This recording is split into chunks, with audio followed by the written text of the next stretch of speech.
biz rivojlanyapmizmi, rivojlanmayapmizmi aka?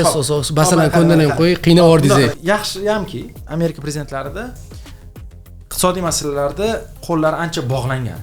Ya'ni masalan, soliq masalasida bo'ladimi, deylik, boshqa boshqaruv masalalarida ham prezidentlarda, endi Amerika super prezidentlik respublika hisoblanadi, Amerika prezidenti vakolati ko'p, lekin u qirol emas. Bu yerga fokusni faqat anaqaga qarataylik, iqtisodga qarataylik, chunki siyosatni gapirsak, erta tushib ketamiz bu yerdan.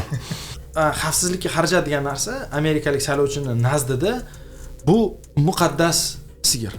Amerika dunyoda 40% ga yaqin pul Amerika ajratar ekan o'sha pulni.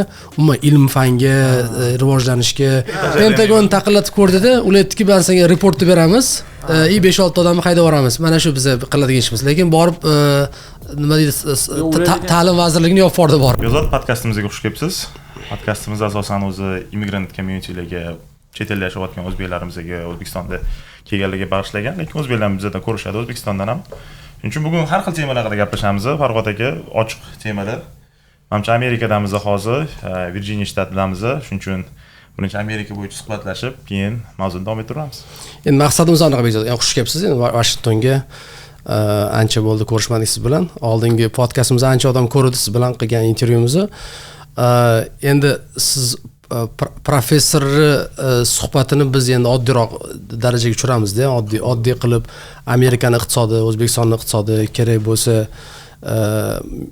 O'rta Sharqqa Yaqin Sharqqa gaplashaylik. Umuman hozir iqtisodiy sohada o'zgarishlar juda ham jadal ketyapti. Dunyoning hamma joyida foizlardan tortib umuman iqtisodiy rivojlanish taxminlari. Undan oldin Davron bilan biz endi qisqagina reklamni pauza qolaylik. Bu yerda biz endi barcha sponsorlarimiz yordamida mana shu podkastni yurg'izyapmiz. Xudoga shukr, ancha sponsorlar ko'payib qoldi. Mana Noble Realty bu bizni Virginiyada va Northern Virginiyada, Maryland, DC'da va Virginiyada bu real estate professional, ya'ni ko'chmas mulk bo'yicha mutaxassis, uy olish, commercial property, residential propertylar bo'yicha ko'p yillik tajribaga ega bo'lgan kompaniya bular. Agar o'zbeklarning ichida agar uy olmoqchi bo'lgan, uy sotmoqchi bo'lganlar bo'lsa yoki ijaraga olmoqchi bo'lganlar Noble Realty'ga murojaat qilsa bo'ladi. Biz uni veb-saytini, nomerlarini tagiga qo'yib boramiz. Unda Zeromax o'zimiz juda yaqin hurmat qilgan do'stimiz Nur Parpiyev Orlandoda bular O'zbekistonning Zeromax emas, Orlandodagi tracking kompaniya.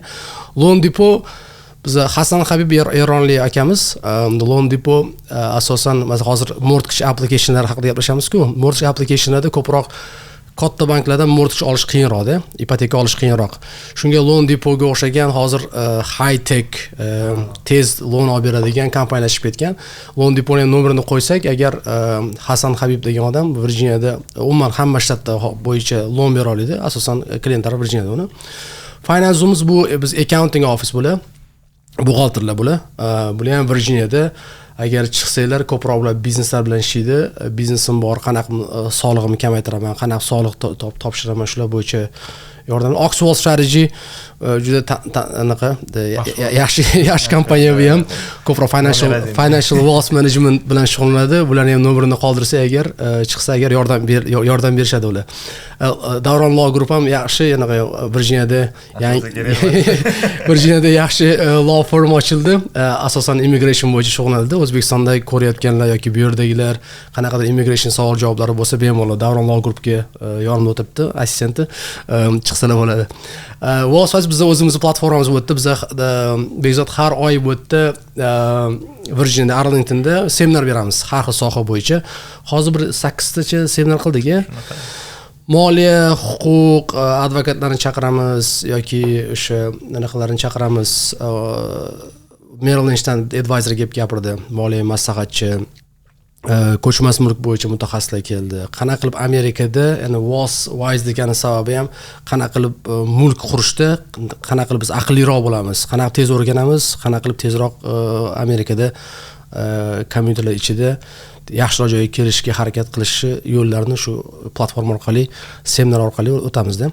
Endi siz bilan Bekzod bugungi mavzuyimiz sal tushunish qiyin bo'lgan mavzular bo'ladi. Endi ko'proq biz nazariya va hozirgi amaliyotda bo'layotgan mavzularni gaplashamizda shuni xohlardimki sizdan Amerikadagi vatandoshlar yoki O'zbekistonda vatandoshlarni oddiy unaqa ertalab ishga borib kechqurun uyga qaytadigan iqtisod o'qimagan odamlarga qanaqa qilib tushuntirsak bo'ladi, iqtisod sohasiga aloqasi bo'lmagan odamlarga. Endi Amerikadan boshlasak mavzumizni, chunki biz Amerikadamiz. Amerikada juda ham ko'p vatandoshlar bu yerda yashaydi. Endi ko'pchiligi baribir ma'lumotlarni ingliz tilida olgani bilan ularni ma'lumotni suzib mag'zini chiqarib beradigan platformalar deyarli kamda, ayniqsa iqtisod sohasiga kelganda. Men o'zim moliya sohasi shuni ko'ryapman. Qiynalishadi juda ham tushunishga. Hozir bitta anaqa mavzuni shundan boshlasak bo'ladi. Kecha sizlar ketgandan keyin yana bitta og'aynim bilan gaplashib o'tirmanda, Trump saylovga kirayotganda ko'p odam o'zbeklar xursand bo'ldi-da, ayniqsa Truck kompaniyadagilar. Mana hayron qoldim. Hayron qoldim. U juda men hayron bo'lardim. Men boshidagi Trump kelsa ishimiz zo'r bo'lib ketadi. Trump kelsa Truck kompaniyalarini narxi oshadi, pul qilishni boshlaymiz dedi. Ulardagi memory xotira oxirgi Trump administratsiyasida Covid bo'ldi-yu, Coviddan keyin davlat foizlari tushirib turib, bizneslarga ko'p SBA loanlar chiqarildi-da. O'sha pulli arzon bo'lgandan keyin bizneslar birdaniga rivojlangandan keyin ular hammasi o'shani Trumpga bog'ladi-da. U Trumpga aloqasi yo'q edi u narsani. Filadelfiyada eshitishim bo'yicha, ya'ni o'zim ko'rmadim hech qayerda.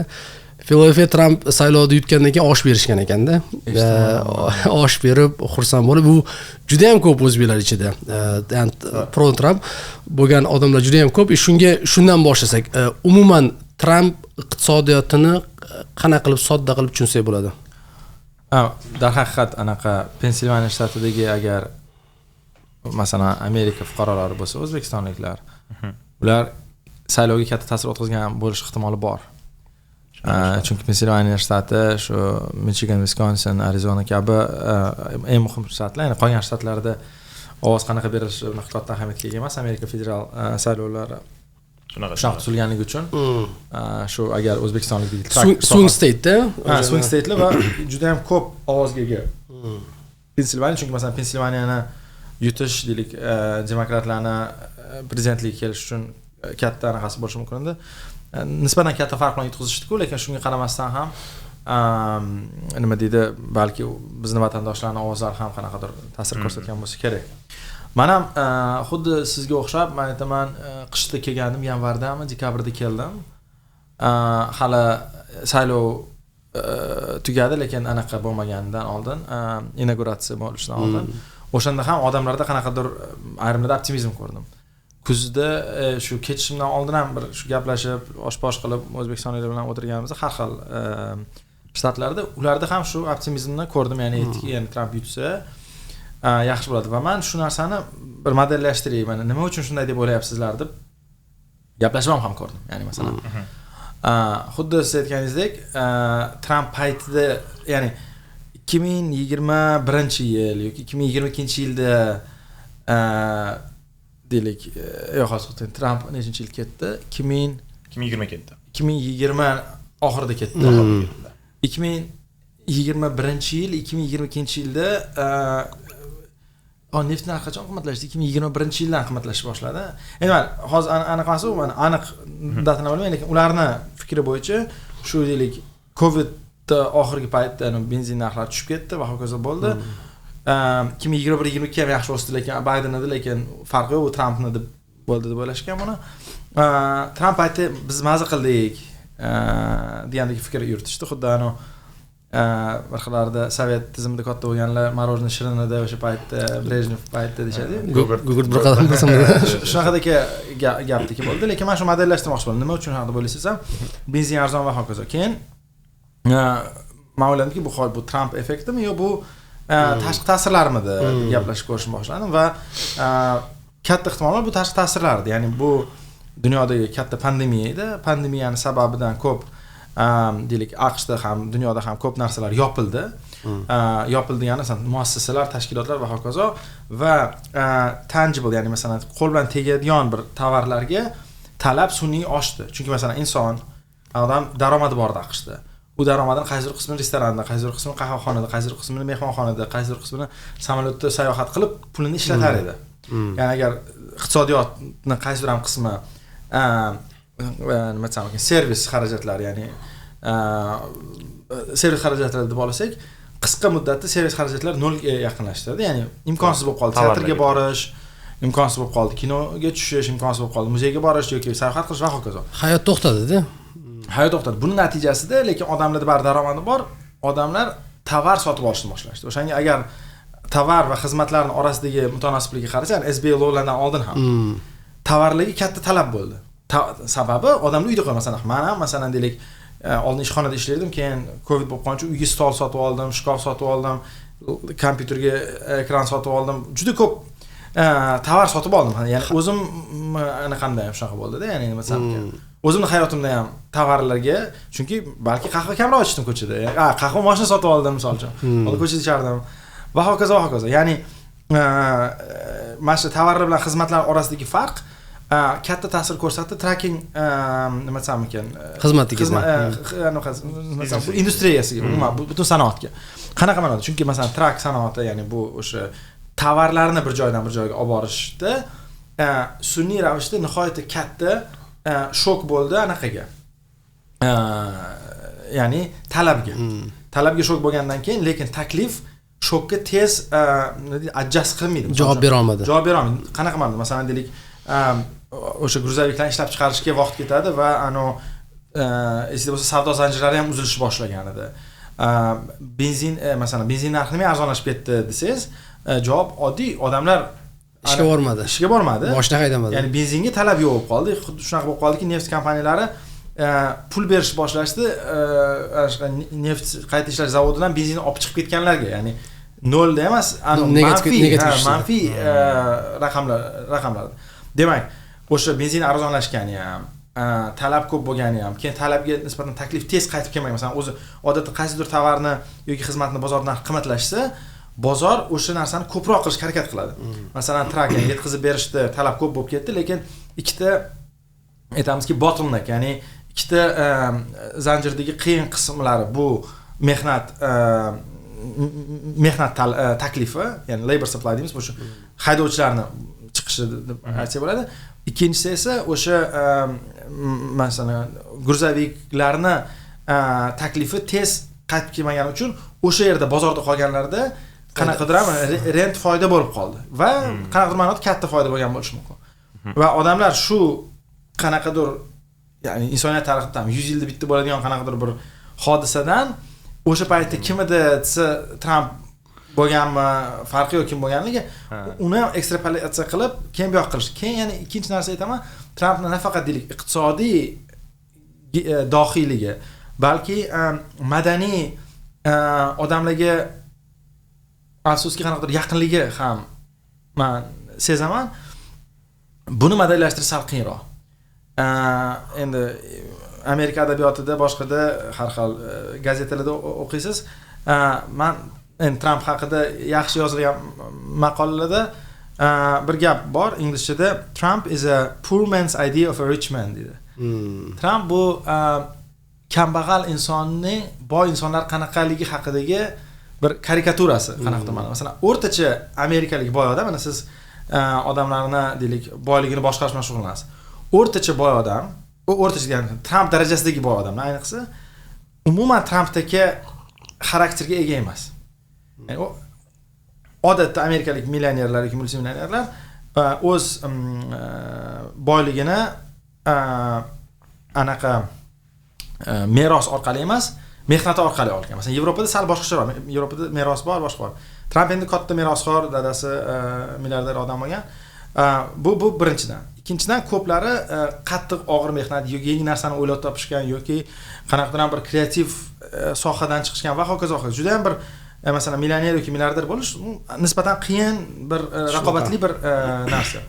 Va o'sha yerdan chiqqan o'rtacha, misol uchun milliarder yoki millionerlar Amerikada boshqacha tasavvurga ega hayot haqida. Ya'ni ular masalan endi karikaturalik o'rtacha boy amerikalik milliarder, masalan Bill Gatesdagi odam bo'ladi. Masalan Trump bilan Bill Gates solishtirsak, men o'ylaymanki bizni yurtlardan chiqqan odamlar Trumpdagi boylikka ko'proq inglizcha so'z bor, relate qila oladi, ya'ni o'zini bog'lay oladi. Ya'ni men boy bo'lsam, men ham shunaqa qilardim dedi. Bundan hali ancha yil oldin, hali Trump prezident bo'lishidan oldin, uni New Yorkdagi uyini, uni didini bir shu arxitektura jurnali ta'riflagan edi.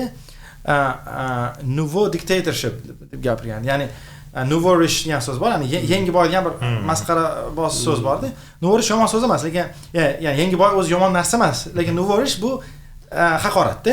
Ko'rmaganni ko'rgani qursin. Shunaqa, ya'ni uni uyida ana oltindan anaqa qilganda o'sha maqolada aniq aytganki, bu xuddi Ukrainada Yanukovich degan diktator uyiga o'xshaydi yoki qanaqadir Muammar Kaddafi, Yanukovich va yana qanaqadir masalan Idi Aminni ko'z qiladiganlar.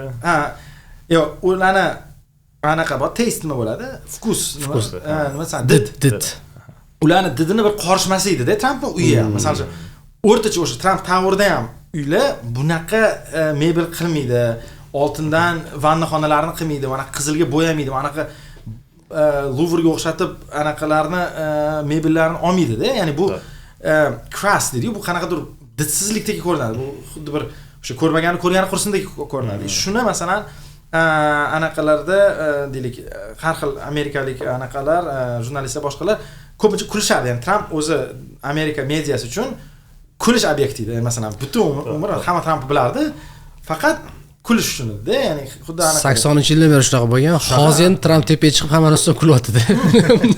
Lekin baribir ham kulish obyekti. Ya'ni nima demoqchiman? Esingizda bormi anaqa White House Correspondents' Dinner'da Obama Trump bilan kulgan? O'shandan boshlangan edi-yu, o'shandan boshlangan. Agar o'sha videosi bo'lsa, lekin this is the White House under Trump deb anaqa qiladi-yu, rasmini qo'yadi. Shuncha men nima deb o'ylayman? Odamlar anaqadan o'sha Brejnev payti marojniy yegandan, Brejnev boboni yaxshi ko'rgani kabi Trump paytidagi pandemiyadan ekstrapolyatsiya qilib, masalan, ya'ni tashqi ta'sirlardagi narsani Trump davrida bo'lgani uchun shunga bog'landi-da. Ikkinchisi esa lekin madaniy bog'liqlik ekan. Madaniy bog'liq asosiy bo'lsa kerak, iqtisodiydan ko'ra, chunki ko'rdingiz ana Biden Harris davrida ko'p bizni urf-odatlarimizga to'g'ri kelmaydigan, bizning qadriyatlarimizga zid bo'lgan umuman qadriyatlar oldinga surilgani uchun o'zbeklar yoki umuman musulmon aholisi Amerikada qo'y bu narsalar dedi. Uning o'rniga tinchgina konservativ xristian bizga yaqinroq, undan ko'ra liberallardan ko'ra. Masalan, qanchalik misol uchun oilaparvar, qanchalik konservativ degan o'zi bo'lmasa ham gaplaridan shunday bo'ldi-da, xristian qadriyatlar bilan o'rtaga chiqdi-da. O'zi juda ham masalan qarang, masalan mana ichkari men endi Biden hozir anaqa qilib kelyapti, nima deydi? Himoya qilib kelyapti, lekin Biden dindorroq. Ancha dindorroq. Amerika tarixida eng dindorroq katolik prezident. Masalan, agar bilsangiz, Biden senator paytida ham anaqa o'sha har xil deylik siyosiy masalalarda eng konservativ demokratlardan edi. Anaqa madaniy masalalar. Endi qarang, masalan, bitta odam, men o'zbeklar bilan ko'p gaplashdim-da, nimaga Trampga ovoz berding yoki nimaga Trampchisan deganda, asosiy oddiy savollar bilan javoblar beradi. Biradi anaqa aytadi. Two gender. Ikkita gender. Lekin bu qarang, bu uni chiroyli sotdi-da Trump.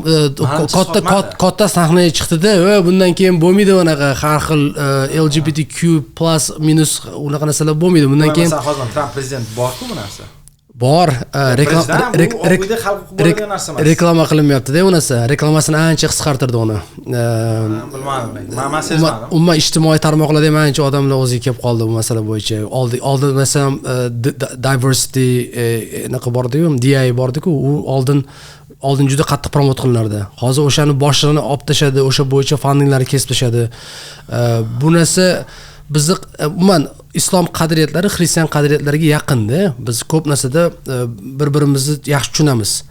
Lekin xristian va islom qadriyatlaridan tashqari bir qadriyatlar, umuman demokratik qadriyatlar deb nomi bilan har xil narsalar o'rtaga kelib chiqdi-da. Uni ham ikki tomonli argument qilsa bo'ladi. Masalan, yoshlar o'zini anaqasini genderini o'zi tanlasin. Masalan, men hozir oq uy haqida gapiradigan bo'lsak, birinchidan, masalan, ko'p bu siyosiy narsalar Oq uy tomonidan hal qilinadigan narsa bor. Masalan, maktabdagi kitoblardan tortib va hokazo-da. Masalan, ikkinchidan masalan Tramp hozir administratsiyada yoki o'sha payt administratsiyada hech qanaqa madaniy ma'noda o'zgarish bo'lmagan edi bu Tramp undan oldin ham prezident bo'lgan. Shunaqa. Tramp paytida yashaganman Amerikada. Lekin masalan Tramp bilan masalan Tramp prezidentlik tugagandan keyin Baydenniki boshlanib hamma paradlar boshqa bilan ketmagan edi. Tushunyapsizmi? Ya'ni bu oldin ham shunaqa edi, oldin ham shunaqa edi, hozir ham shunaqa va davom etadi. Men bilmayman qaysi Trampning gapi yoki qilmishi uni konservativligi haqida yoki oila qadriyatlariga haqida anaqa beradi-da odamga. Shunaqa. Ya'ni masalan uni oddiyroq qilib aytganda Tramp yaxshi sotuvchi, salesman, sahnaga chiqib chiroyli gaplar bilan sotdi, odamlar sotib oldi-da. Endi sodda odamlar uni sotib oldi. Yo'q, endi qarang masalan, men anaqani misol uchun siyosatni ko'p kuzataman, boshqa qilaman. Bu wishful thinking bo'ldi bizning tarafdan. O'zbekistonliklar yoki musulmonlar unaqa emas. Musulmonlar Amerikada endi yaxshilikka va boshqa qarasam ancha ko'p, menimcha eng ko'p demokratlarga ovoz bergan guruh. Oldin shunaqa edi. Yo'q, hozirgi saylovda ham shunaqa bo'ldi. Ya'ni xalq ham ko'proq respublikachilar musulmon emas demokratlarga ko'ra. Chunki musulmonlar odatda Amerikada universitetni bitirgan, puli bor, nisbatan muvaffaqiyatli odamlar bo'lgani uchun ular demokratlarga ovoz berishadi. Bu saylovda ham demokratlarga ovoz berishdi, lekin to'g'ri nisbatan aniq qismi ko'paydi. Bu qismi ham mavjud. Men boshqa narsa aytmoqchiman. Men aytmoqchimanki, bir xillarida saylovda yoki qanaqadir bir siyosiy jarayonda insonlar u saylovga boradigan odamni nima deyotganiga emas, ular nima deyishni xohlashiga qarab ovoz berishadi. Ya'ni men o'ylamayman Tramp masalan mana bunaqa narsani o'zgartiraman. Bu ma'noda deyarli hech qanaqa bir o'zgarish bo'lmadi. Keyin masalan diversity boshqa narsalar bu deylik o'zbeklarga ham musulmonlarga ham foydasiga ishlaydigan narsa edi, zarariga emas. Bu masalan maktabda bolalari deylik ro'mol olib kelsa ruxsat beradigan narsa edi bu. Bu masalan ishxonada masalan namoz o'qisa ruxsat beradigan narsa edi. Masalan men Microsoft ofisiga bordim, tahoratxonalari bor-da. Masalan, bilmadim, ko'p musulmon mamlakatlarda tahoratxonalar yo'q anaqada. Hojatxonada-da masalan, oyog'ini rakvinaga qo'yib yuvishadi. Masalan Microsoftda bor edi, Seattle-dagi va Silikon vodiysidagi. Mana bu narsalar ya'ni qanaqadir ma'noda bizga tarafga ishlaydigan qismi bor. Misol uchun Ramazonda vaqt foydamizga. Ha, masalan Ramazonda vaqt ishdan ketsa bo'lardi. Va hokazo. Hayitda ishdan ruxsat olsa bo'lardi. Shunaqa narsalar, ha, misol hayitda boshqa. Ya'ni qanchalik diversity bizga tarafga ishlayaptimi yo'qmi bu boshqa savol-ku, chunki to'g'ri misol uchun oq amerikalik bo'lsangiz bu qanaqadir bir gaplashadigan mavzudir. Lekin kelganda va musulmon bo'lsangiz, siz diversity taraf bo'lishingiz kerak o'zi agar mantiqan. Sizga foydalidir. Sizga foydali narsa bo'lishi kerak. Shuning uchun men o'ylayman, bu foyda, zarar nuqtai nazardan emas. Bular masalan Trampni deylik, siyosiy figura sifatida qandaydir xususiyatlarga ega bo'lishini xohishdan kelib chiqqan. Ya'ni masalan ko'pincha intervyularda, boshqalarda, har xil fokus gruppalarda gaplashsangiz, men anaqada ham ko'rdim, deylik, televideniya bosh jurnalistni so'rayapti bir masalan immigrantdan-da, aytayaptiki, sen mana noligal immigrantsan, lekin akasiga aytibdiki, Trampga ovoz bergan debdi-da. Nimaga Trampga kiyib yuribdi? O'zi noligal immigrant. Aytsa Tramp chunki mana shu oilaparvar, boshqa deyapti, lekin seni oilang bu yerda bo'lishiga qaramasdan seni deport qilsa-chi, endi men oilaparvar, men deport qilmaydi deyapti-da. Xo'p, qilsa-chi. Shapka mori dedi. Shaqa, qilsa-chi desa, endi qilsa dedi, endi baribir bir narsani bilgan bo'ladi, deyapti-da. Ya'ni xuddi bir mana shu Sovet paytida ham repressiyalar bo'lganida, ko'p odamlarni o'ldirishganida bir mashhur ruscha gap bor-da.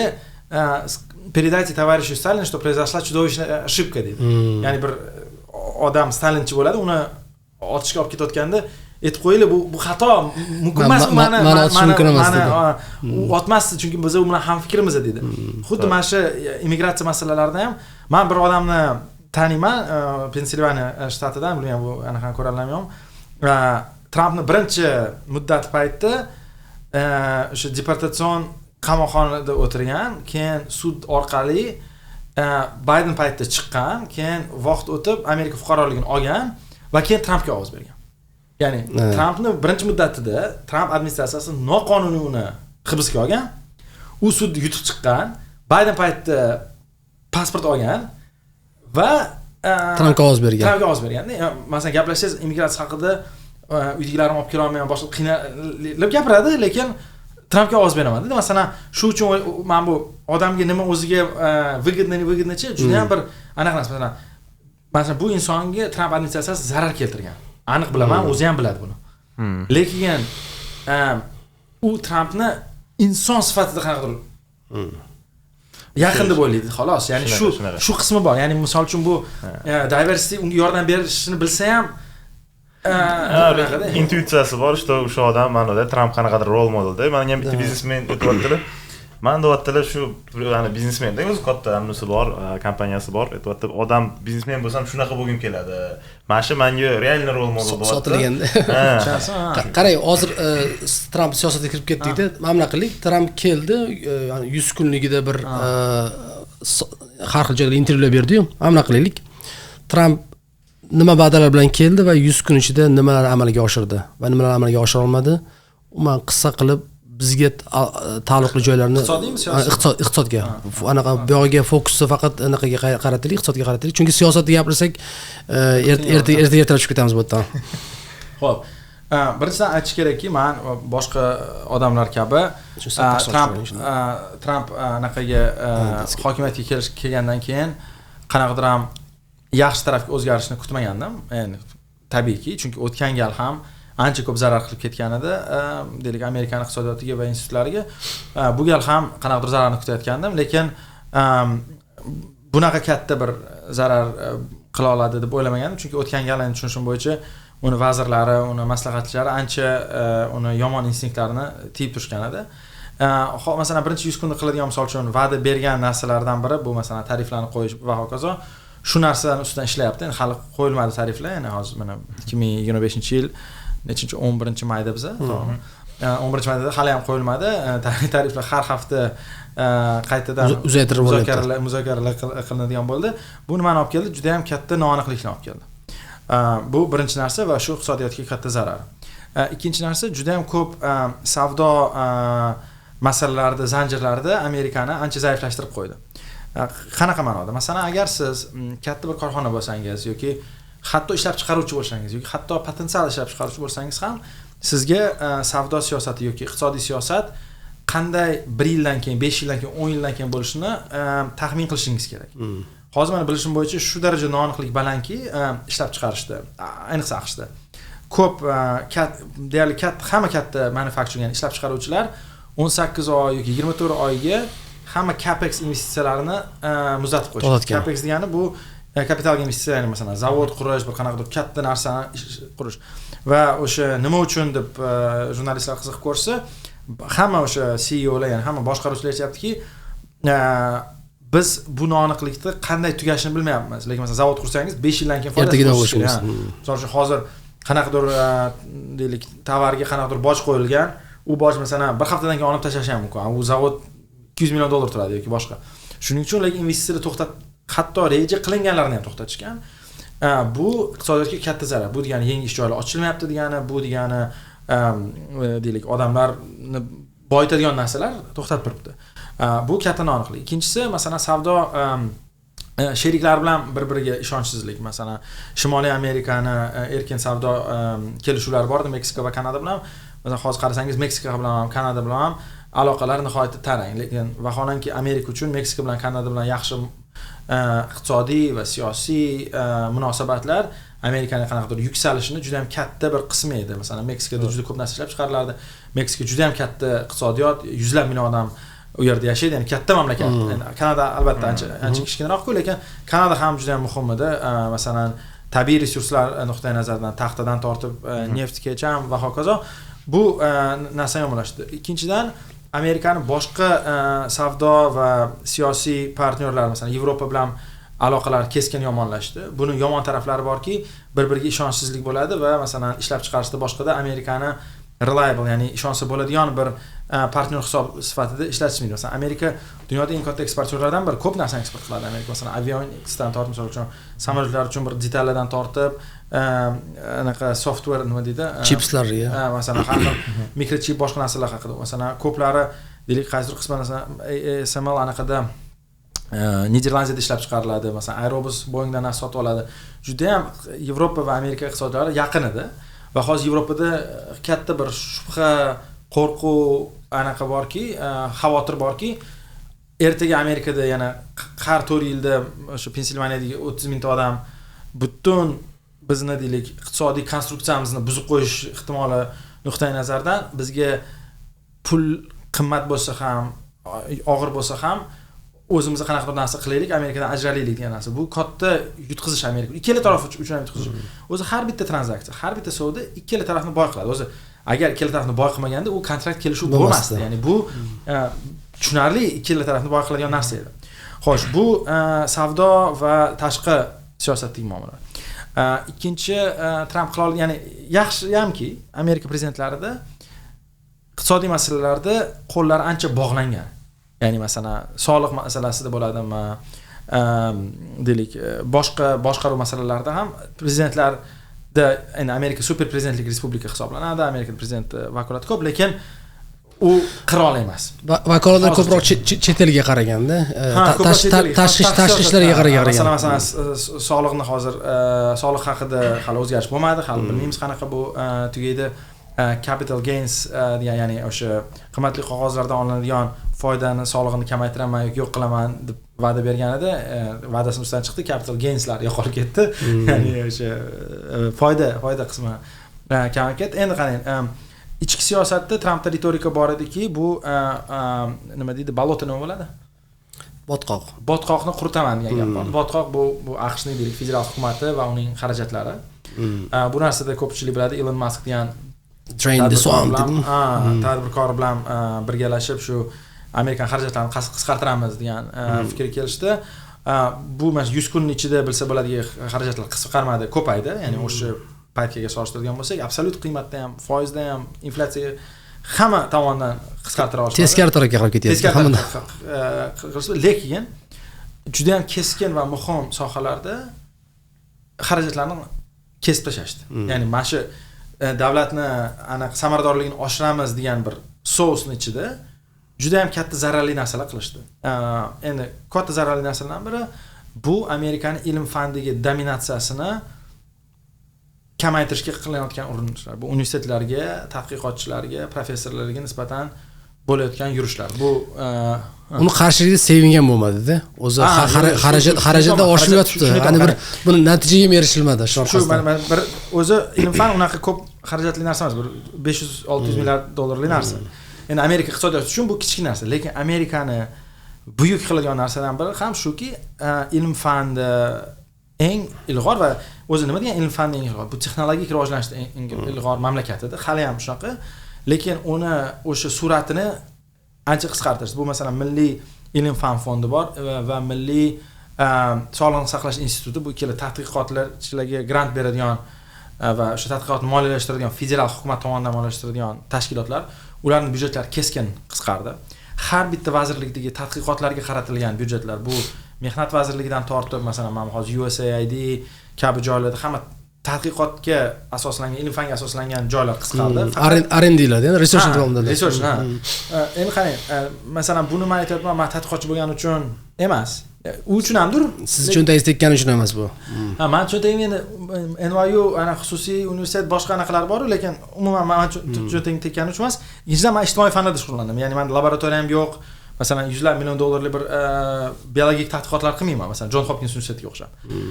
Lekin nima desam ekan, juda ham katta zarar yetkazildi, ko'rinmas zarar. O'rtacha amerikalik soliq to'lovchi masalan bilmaydiki, hozir Amerikada masalan mikrochip bilan shug'ullanayotgan odamlar yoki qanaqadir bir kasallikka vaksina qiladigan odamlarni tadqiqotlarini byudjetlari kesildi va bu narsa kelajakdagi Amerikaning yuksalish darajasini tushirishi tabiiy. Mana shu narsani men bu Amerikani buyukligi yoki rivojlanishi juda ham katta ilmiy salohiyatga bog'liq edi. Masalan, Amerika dunyodagi yetakchi universitetlarga ega, yetakchi ilmiy tadqiqot institutlariga ega, yetakchi olimlar dunyodagi deyarli hamma Nobel laureatlari Amerikadan chiqqan va hokazo va hokazo. Nima uchun? Chunki bu shu qozon edi, bu yerda anaqa bu yerda qaynaydi butun dunyoning ilm fani. Shu narsaga keskin xarajat qisqartish. Qanaqa sonlar haqida gapirib ketadi desak, qariyalar uchun sog'liqni saqlash fondi bor, Medicare, Medicaid degan. O'shani 0.5% digi sonda bu. Ya'ni qariyalarning sog'liqni saqlash sug'urta tizimini yillik xarajatlarini 0.5% ga qisqarsa, butun ilm fanni moliyalashtirib qo'ysa bo'ladi-da. Lekin uni qisqartira olmaydi, chunki qariyalar anaqada Floridada ertaga to'polon qiladi-da, chunki ular ovoz beradi. Lekin butun ilm fanni yopib yuborish uchun anaqa bu yetarli bo'lyapti dollar pulda. Ya'ni ular hech qancha dollar iqtisod qilishmadi, ya'ni ekonomiya qilishmadi aniq ma'nosida. Lekin muhim Amerika uchun tashkilotlarni, masalan USAID Amerika uchun mas'ul, lekin Amerikaning dunyodagi bir kuchini belgilovchi ko'proq. Albatta. Shunaqa narsa. O'zi anaqa Social Security Administration eng katta xarajatda, federal hukumatida. Medicare, Social Security va xavfsizlik. Shunaqa. Masalan, xavfsizlikni qisqartirishmadi umuman, misol uchun. Qisqartiramiz deyishdi, bir ikki odamlarni ishdan haydaganday bo'ldi-da, Pentagondan shu bilan hech o'zgarmadi. Diversityni kamaytiramiz dedi. Oshdi keyin baribir xarajatda. Boyagi siz aytgan narsada, masalan, noaniqlikdagi, masalan, bu yerda biz ko'rayotgan Amerikadagi O'zbekiston, o'zbeklar deylik. O'zbekcha podkast qilyapmiz endi. Menga nima zarari bor desa, men hozir ichidan ko'rib yuribman-da. Biznes bilan gaplashib o'tiraman, chaqirdim. U Amazondan filtr sotadi. Amazondan air filtrlar sotadi-da. Xitoydan olib keladi. 100% Xitoydan keladi. Amazonga kirib ko'rsatyapti menga magazinlarida. Nima o'zgardi desam, menga farqi yo'q dedi. Xitoydan kelgan mulkka dedi soliq qo'yapti, 100% tarif qo'yapti. Men 100% tarif olib chiqaman dedi. Meni raqobatchilar ham o'sha 100% to'lash kerak. Raqobatchilar hech qaysini ichida dedi Amerikada zavod qurish niyati yo'q. Xohlamaydi ham u narsani. Ular uchun xarajat bu. Hammamiz 100% tarif berib olib chiqqanimizdan keyin zarar anaqaga bo'lyapti yana. Iste'molchilarga.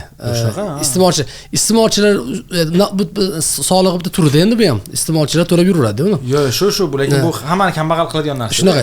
Ikkinchisi masalan research and development qisqargani, kamaygani, undan tashqari noaniqlik oqibatida kompaniyalar ishchilar olmagani, yangi ishchilar olmagani hisobiga yoki qo'lidagi ishchilar qisqartirgan hisobiga IT sohasida o'qiyotgan bolalar ko'p ishsiz qolib ketdi. Ish topa olmayapti. Ish topa olish. Yangi ish joylari yaratish sur'ati kamaydi. Oldin masalan bootcampda 6 oy o'qirdi, ish kirardi. Uni hisobiga nima bo'ldi? IT bootcamplari ishi tushdi. IT bootcampdagi ishchilar kamaydi. Bu bizni to'g'ridan-to'g'ri cho'ntagimizga ta'sir qilishida bu. Ana Trumpga ovoz berganlarga mana shu savolni berardim. Nima foyda ko'rdik? Masalan, men kapital bozorida mutaxassis sifatida 6 trillion pul havoga uchib ketdi. Nimani hisobiga? Nima qilding uni 6 trillion yo'lga qo'yadigan? Bu mutlaq sunniy Oq uy tomonidan yaratilgan sof zarar. Xuddi shunaqa. Tushunarli, odamlar o'lish boshladi, bir tragediya edi bu. Bu shu bir ritorika deb bo'lgan narsa. Ya'ni qonun ham kuchga kirgan. Bu xaos bilan qo'lga kiritilgan narsani o'zi yo'q-da. Masalan, aytsaki, ularni boshidagi masalan Trump administratsiyasi uchun bor. Ular katta argument ham qiladi. Qara dedi, bizda dedi 7 trillion budjet bilan yuryapmiz, 4 trillion налогdan pul olyapmiz. Ammo defitsit ketayotgan defitsit biz Amerikani yomon joyga olib boradi degan xulosa bilan Deutsche ochildi-da. O'zi Deutsche qilamiz. Sal federal government ozgina bizni tebratamiz, qisqartiramiz. Yaxshi niyat, lekin baribir natijaga qaraymiz. Natija e'tibori bilan davlat budjeti qisqardi, bir xarajatlari yopildi. Uni zarariga aytganingiz hozir research and developmentda tadqiqotlarga ajratadigan pul Amerika dunyoda 40% ga yaqin pul Amerika ajratar ekan o'sha pulda. Umuman ilm fanga rivojlanishga bu narsa o'zini sun'iy xuddi bir hamma narsa yaxshi ketayotgan sun'iy tormozga bosganga o'xshagan narsa. Nima kerak bu narsani qilishda? Qani siyosiy xarajatlari yo'q-da buni.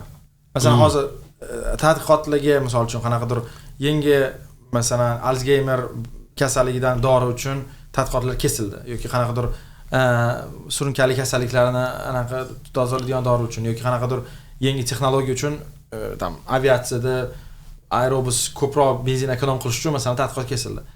Oddiy amerikalik uchun to'g'ri 10 yildan keyin bir samolyotga o'tirsa, u samolyot arzonroq bo'ladi yoki ekologiyaga yaxshiroq ta'sir ko'rsatadi yoki tezroq uchadi masalan. Lekin uni hozir u sezmaydi u tadqiqot pul qisqargandan yoki qanaqa. Keyin ko'rinadi.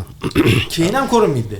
Ana tadqiqot mamlakatda bo'lmagan narsani qanaqa ko'radi? Misol uchun bitta dori hozir mana shu kesish natijasida deylik, o'rtacha inson umri 2 yilga ko'payar Amerikada. USAIDni qisqartirgani sababi masalan Gvineyada 50 mingta kamroq bola o'lar masalan. bunaqa narsalar amerikalik saylovchi uchun ko'rinmas narsalar-ku. Masalan, u masalan deylik hozir qanaqa ko'rinishi mumkin? Misol uchun, uni deylik qanaqadir hozir dodasi kasaldirdi, u dori bo'lganida dodasi ko'proq yashaydi yoki yaxshiroq yashaydi balki.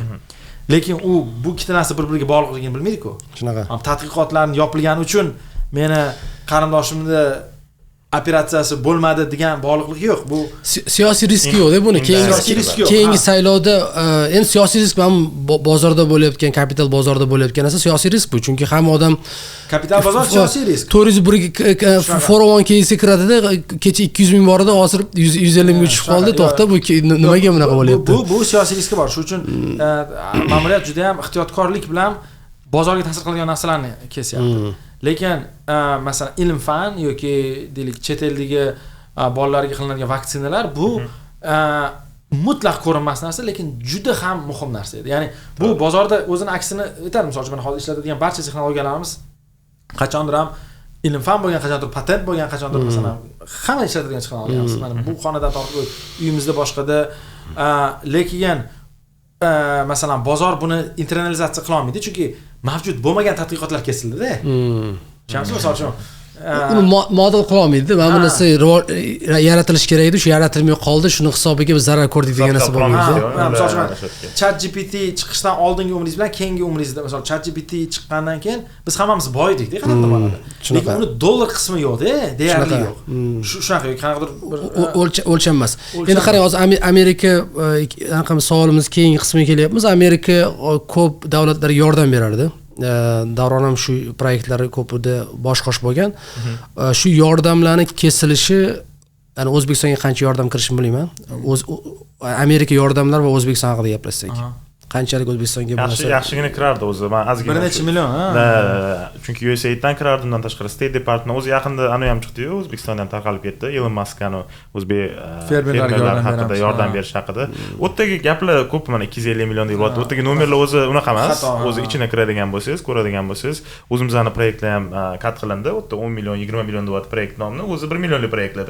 Shuning uchun agar ichiga kirsangiz, o'tdagi summalar unaqa emas. Birinchidan nomerlarda Prosta mana bunaqa savolda men bir marta Garvardda konferensiyada o'sha oldin Department of Labor deydi, mehnat vazirligiga to'g'ri keladimi? O'shani eski Biden paytidagi boshlig'idan so'radim-da.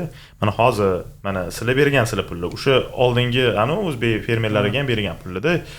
Sizlar shuni qanaqa qilib justify deydi-yu, qanaqa qilib o'shani ko'rsatib bera olasizlar, oqlashini ko'rsatib bera olasizlar. O'sha narsani menda ham o'zi savollar bo'lardi. Bir xil sohalar bor, siz aytayotgandek, Gvineyadagi masalan qanaqadir kasallik tarqalib ketishi masalasi. Boshqa masalalar bor. Men bu qanaqadir jamoat birlashmalarining podдержкасы yoki qanaqadir ideyani podдержкасы boshqa.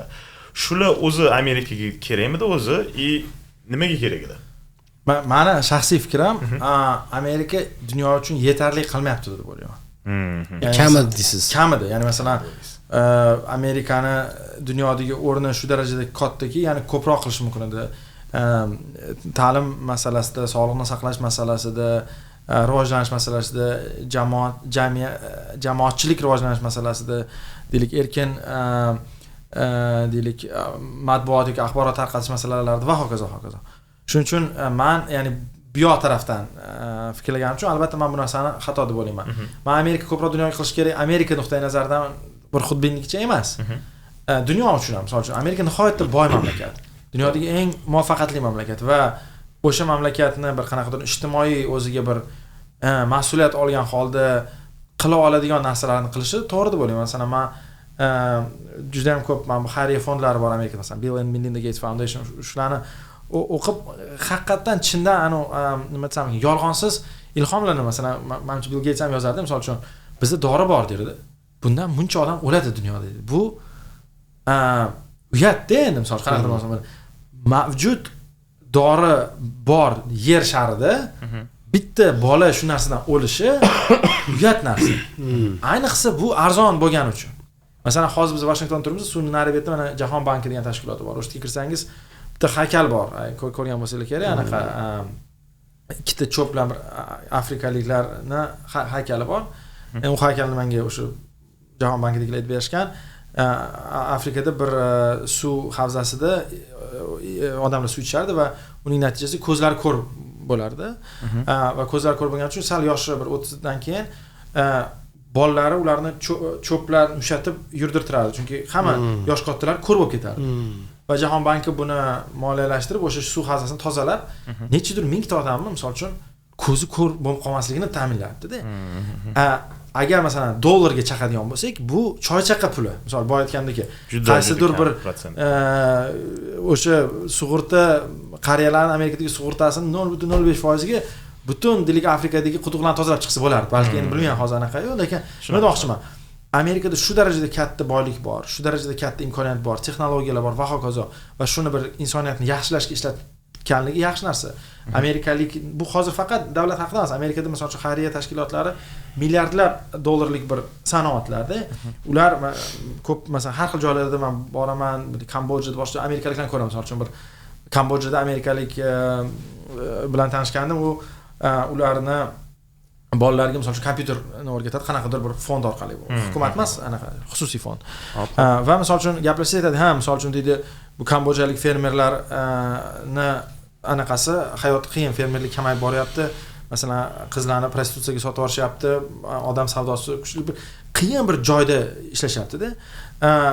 Masalan, kompyuterda oddiy narsa qilishni o'rgatsa yoki ingliz tilini o'rgansa, masalan, call centerlarda ishlay oladi. Ya'ni odam o'zini bir mavqesiga, sharafiga ega bir kasb qila oladi va masalan, men deylik 10 ta yoki 100 ta odamni hayotini o'zgartira olsam, bu hayotimdagi nihoyatda katta bir ish bo'ladi derdi va mana shu fond mana shunaqa narsalar qilishadi. Ya'ni bu narsa juda ham bir oliyjanob Bekzod ikkita xusus borda, qarang, siz masalan biz saylovchi sifatida, Amerikadagi bir saylovchi sifatida va soliq to'lovchi sifatida ularni sizga gapiradigan gapi, siz iqtisodchisiz, ha Amerika kam qilyapti, deb o'ylayman shaxsan. Dunyoga kam yordam beryapti.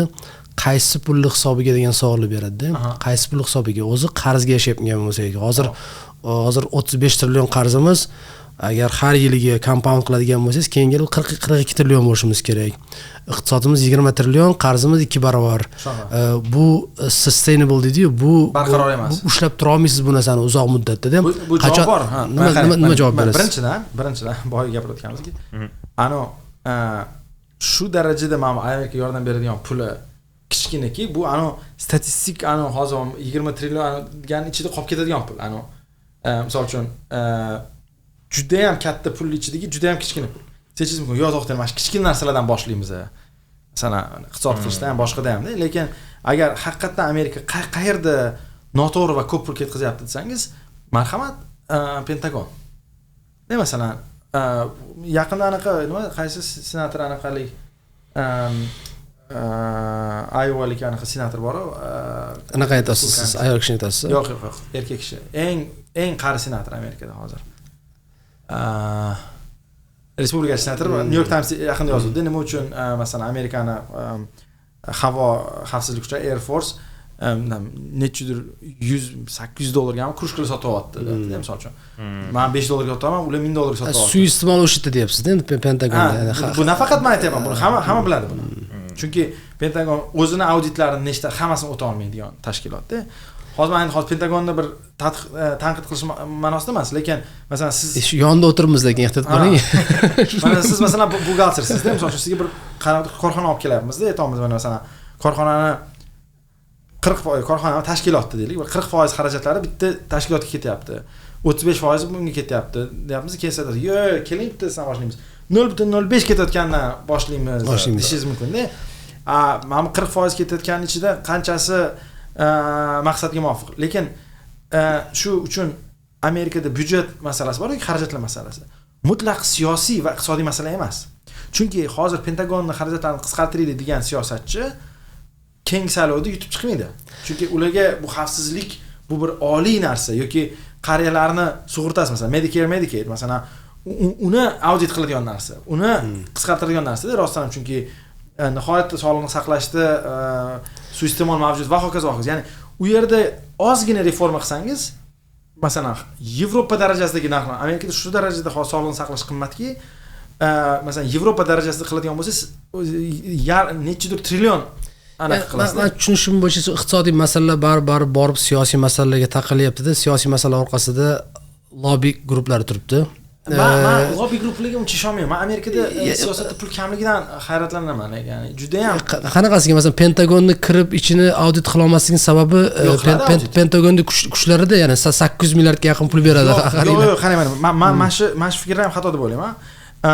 Pentagonni yoki AQShdagi qanaqadir rus tilida священный корова deydi, muqaddas sigirlar haqida gapirgan bo'lsak, bular mutlaq o'rtacha saylovchini fikridan kelib chiqqan narsalar. Masalan, xavfsizlikka xarajat degan narsa amerikalik saylovchini nazdida bu muqaddas sigir. 800 dollar kurishgani qanaqa bular audit qilganda, qanaqa justify qiladi? Audit qilganda bu problema bo'lib chiqdi-da. Xo'p, problem bo'ldi, lekin o'zgarmayapti-yu. Masalan, bitta bolt chiqarar ekan, anaqa bolt narxi 2000 dollar, bitta samolyotda, vertolyotda bir qismi parchasi. Hozirmasiga anaqa hozirmasiga topiydi bu. Anaqa Amerikan shu havo xavfsizlik kuchlari 14000 dollarga tualetdagi anaqa sit bormi, mana bunaqa narsani. 14000 dollarga sotib olganda. Har bittasini? Har bittasini. Endi qulay bo'lsin dedi endi. Bo'ladi, misol uchun. Endi savol tug'iladi, misol uchun 14000 dollar va necha dirham 100 lab dollarga kurushkilar sotib olgani haqida odamlar yozishadi. O'rtacha saylovchi uchun Pentagonni taftish qilish, uni qisqartirish bu juda bir muqaddas narsaga tegishli gapda va ko'p siyosatchilar bundan nihoyatda qo'rqadi. O'sha shu boya aytganimdek guruhlari deb emas deb o'ylayman men. Yo'q, gap guruhlarda emas, endi gap Pentagonga tega olmaslik sababi Pentagonning kuchida. Harbiy bu xalq nazdidagi kuchi. Ha. Yo'q, masalan nimaga tega olmadi? Masalan, Deutsch hamma eshik kirib chiqdi. Hamma eshik emas. Faqat oson kiradigan ish. Pentagon taqillatib ko'rdida, ular aytdiki, "Ben senga reportni beramiz, 5-6 odamni haydab yuboramiz. Mana shu biz qiladigan ishimiz." Lekin borib nima deydi, ta'lim vazirligini yopib yubordi borib birodarlar boshdan oyoq. O'tda siyosiy pushback yo'q. Shuni aytaman-da, o'sha siyosiy pushback o'shandan keladi. Bu lobbilar deb emas. Bu o'rtacha amerikalikning fikri nuqtai. Masalan, o'rtacha amerikalik uchun Pentagon xarajatini qisqartirish xuddiki men uyimga hozir xavf kirib keladi deb o'ylashadi. Mana shu narsa securityga rosa qo'rqishadi, rosa qo'rqishadi. O'shaning uchun hech qaysi siyosat chiqib, men Pentagonni hozir taftish qilib, xarajatini o'zi harbiy budjeti ham o'zi Amerika va undan keyin eng katta davlatlar olsangiz bir 6 ta davlatdan, 7 ta davlatdan keyin ana hamma davlat xarajatdan kattaroq xarajat qiladi o'zi. Undan ham battar. Hammasini qo'shganingizdan ham ko'p. Ha, shuni aytaman, hammasini qo'shib chiqasiz. Rossiya, Xitoy hammasini qo'shib chiqasizda, undan keyin endi O'zbekistonga ko'p zarari bo'lmadi deb anaqa xulosa qilyapmiz-da bu yerda Amerikani yordami. Mana aidlar bor, USAIDning proyektlari bo'ladi. Masalan, bo'lgandir, zarar men hozir bo'lmadi deyolmayman, bo'lgan bo'lsa kerak, lekin katta emas-da iqtisodda menimcha baribir rolni. Bir necha 30 millionmi mana shunaqa edi menimcha. Yo'q, undan ko'p menimcha oxirgi men qaraganimda 200 millioncha bor edi umumiy anonisi kelayotgan yordami. Hamma State Department qo'shganingizda o'sha tashqi vazirlik, mehnat vazirligi shunaqa. Xo'p, Trump administratsiyasining qanaqadir pozitiv tomoni bormi? Musbat tomonlari. Anaqa sal ironik pozitiv tarafi borki, ko'p biz matsaga taken for granted nima bo'ladi o'zbekcha? Yaxshi. Taken for granted degani biz yengil olganmiz-da endi buni. Ya'ni biz olgan должен deb o'ylagan narsamiz deylik. Qaytadan ko'rib chiqishni boshladik. Masalan, men esimda bor, men erkin savdo haqida ko'p yildan beri yozaman, ayniqsa O'zbekiston haqida-da. Va dunyoda hamma erkin savdo bo'lgani uchun O'zbekistonda bu haqida argument qilish qiyin edi-da. Hozir mana Amerikadagi hamma yozib yotibdi erkin savdo nimaga yaxshiligi haqida va o'z tanasida sezyapti nima degani erkin savdo anaqaligi.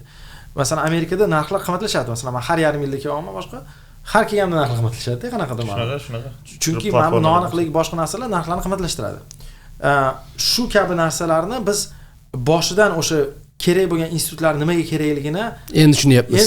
Masalan, buni Amerikani bir 2-3 avlod oldin qilib ketishgan bular. Bu avlod kelib, bu truba nimaga kerak? Bunday qilsa tom tushib ketyapti. Kerak ekan deyapti. Chunki ya'ni shunga o'xshayapti. Shuning uchun mana Trump administratsiyasi qilayotgan narsalari mana hozir ko'pchilik masalan ilm fan nima endi juda ham bir kichkina mavzu-ku, lekin New York Times yozib yotibdi. Oldin va umuman yozmasdi ilm fani muhimligi yoki boshqa. Hozir yozishyapti-ya, men mikrochipli qilish uchun o'zi sal domlalik pul berish kerak deyapti. Yoki masalan universitetlarni mana kecha JD Vance anunda bir chiqib aytdiki, professors are the enemy. Ya'ni professorlar bu bizni dushmanlarimiz, siyosiy dushmanlarimiz. Chunki liberal ko'p universitetlar ko'proq liberal tomondada, shunga lekin bu mamlakatda bundan bir 30 yil oldin unaqa emas edi-da. Bu universitetlar o'zgarmadi, bu siyosat o'zgardi, xolos. Men bu haqida keyin gapirsa bo'ladi, lekin mana nima dedim, misol uchun endi Amerika jamiyati o'z universitetlar nima kerak degan savol qo'yish boshlayapti. O'z ta'lim nima kerak degan savol qo'yish boshlayapti va masalan ayrim universitetlar, men biladigan hatto davlat universitetlari ham xususiy nima deydi, donationlarni ko'paytirish boshlashyapti. Ya'ni ko'p katta boy odamlar o'ylayaptiki, yo'q, bu muammo ilm fanni biz aniq qilamiz. Masalan, men biladigan bir katta davlat universitetlari katta donorlari, bitiruvchilari, boshqalari yuzlab million dollar pledge qilishyapti. Mana kecha yaqinda Bill Gates ham chiqib ketdi, 200 milliardni tarqatish haqida va hokazo. Ya'ni xususiy sektor, boy odamlar va boshqa jamoatchilik davlatni qilayotgan xatolarini ko'rib, yo'q, biz buni unday qo'yib yubormaymiz. Masalan, bir xil universitetlar mana federal grantlar qisqardi-ku, o'sha milliy ilm fan anaqasi fondi qisqargandan keyin xususiy donorlarga chiqib, xususiy donorlar o'shani qoplab berishga rozi bo'lishyapti, chunki ilm fan davom ettirish kerak.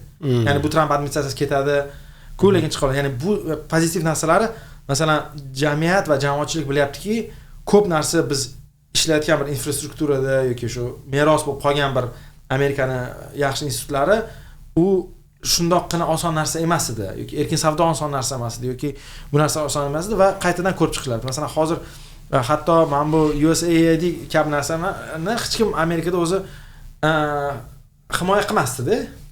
Hech qachon o'zi Trampdan oldin hech kim himoya qilmasdi. Lekin hozir himoya qilish boshlayapti.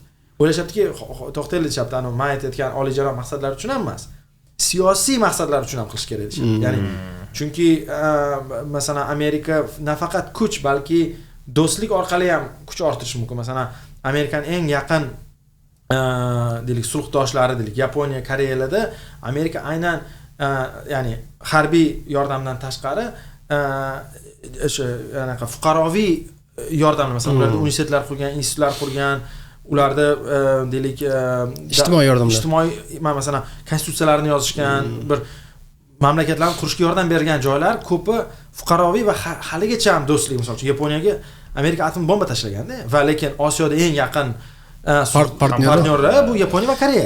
Yumshoq kuchda endi soft power deydi-ku. Bular hozir yumshoq kuch ham muhim narsaligini qaytadan renegotiate qiladi. Ya'ni qaytadan muzokara qilib chiqyaptiki jamiyat.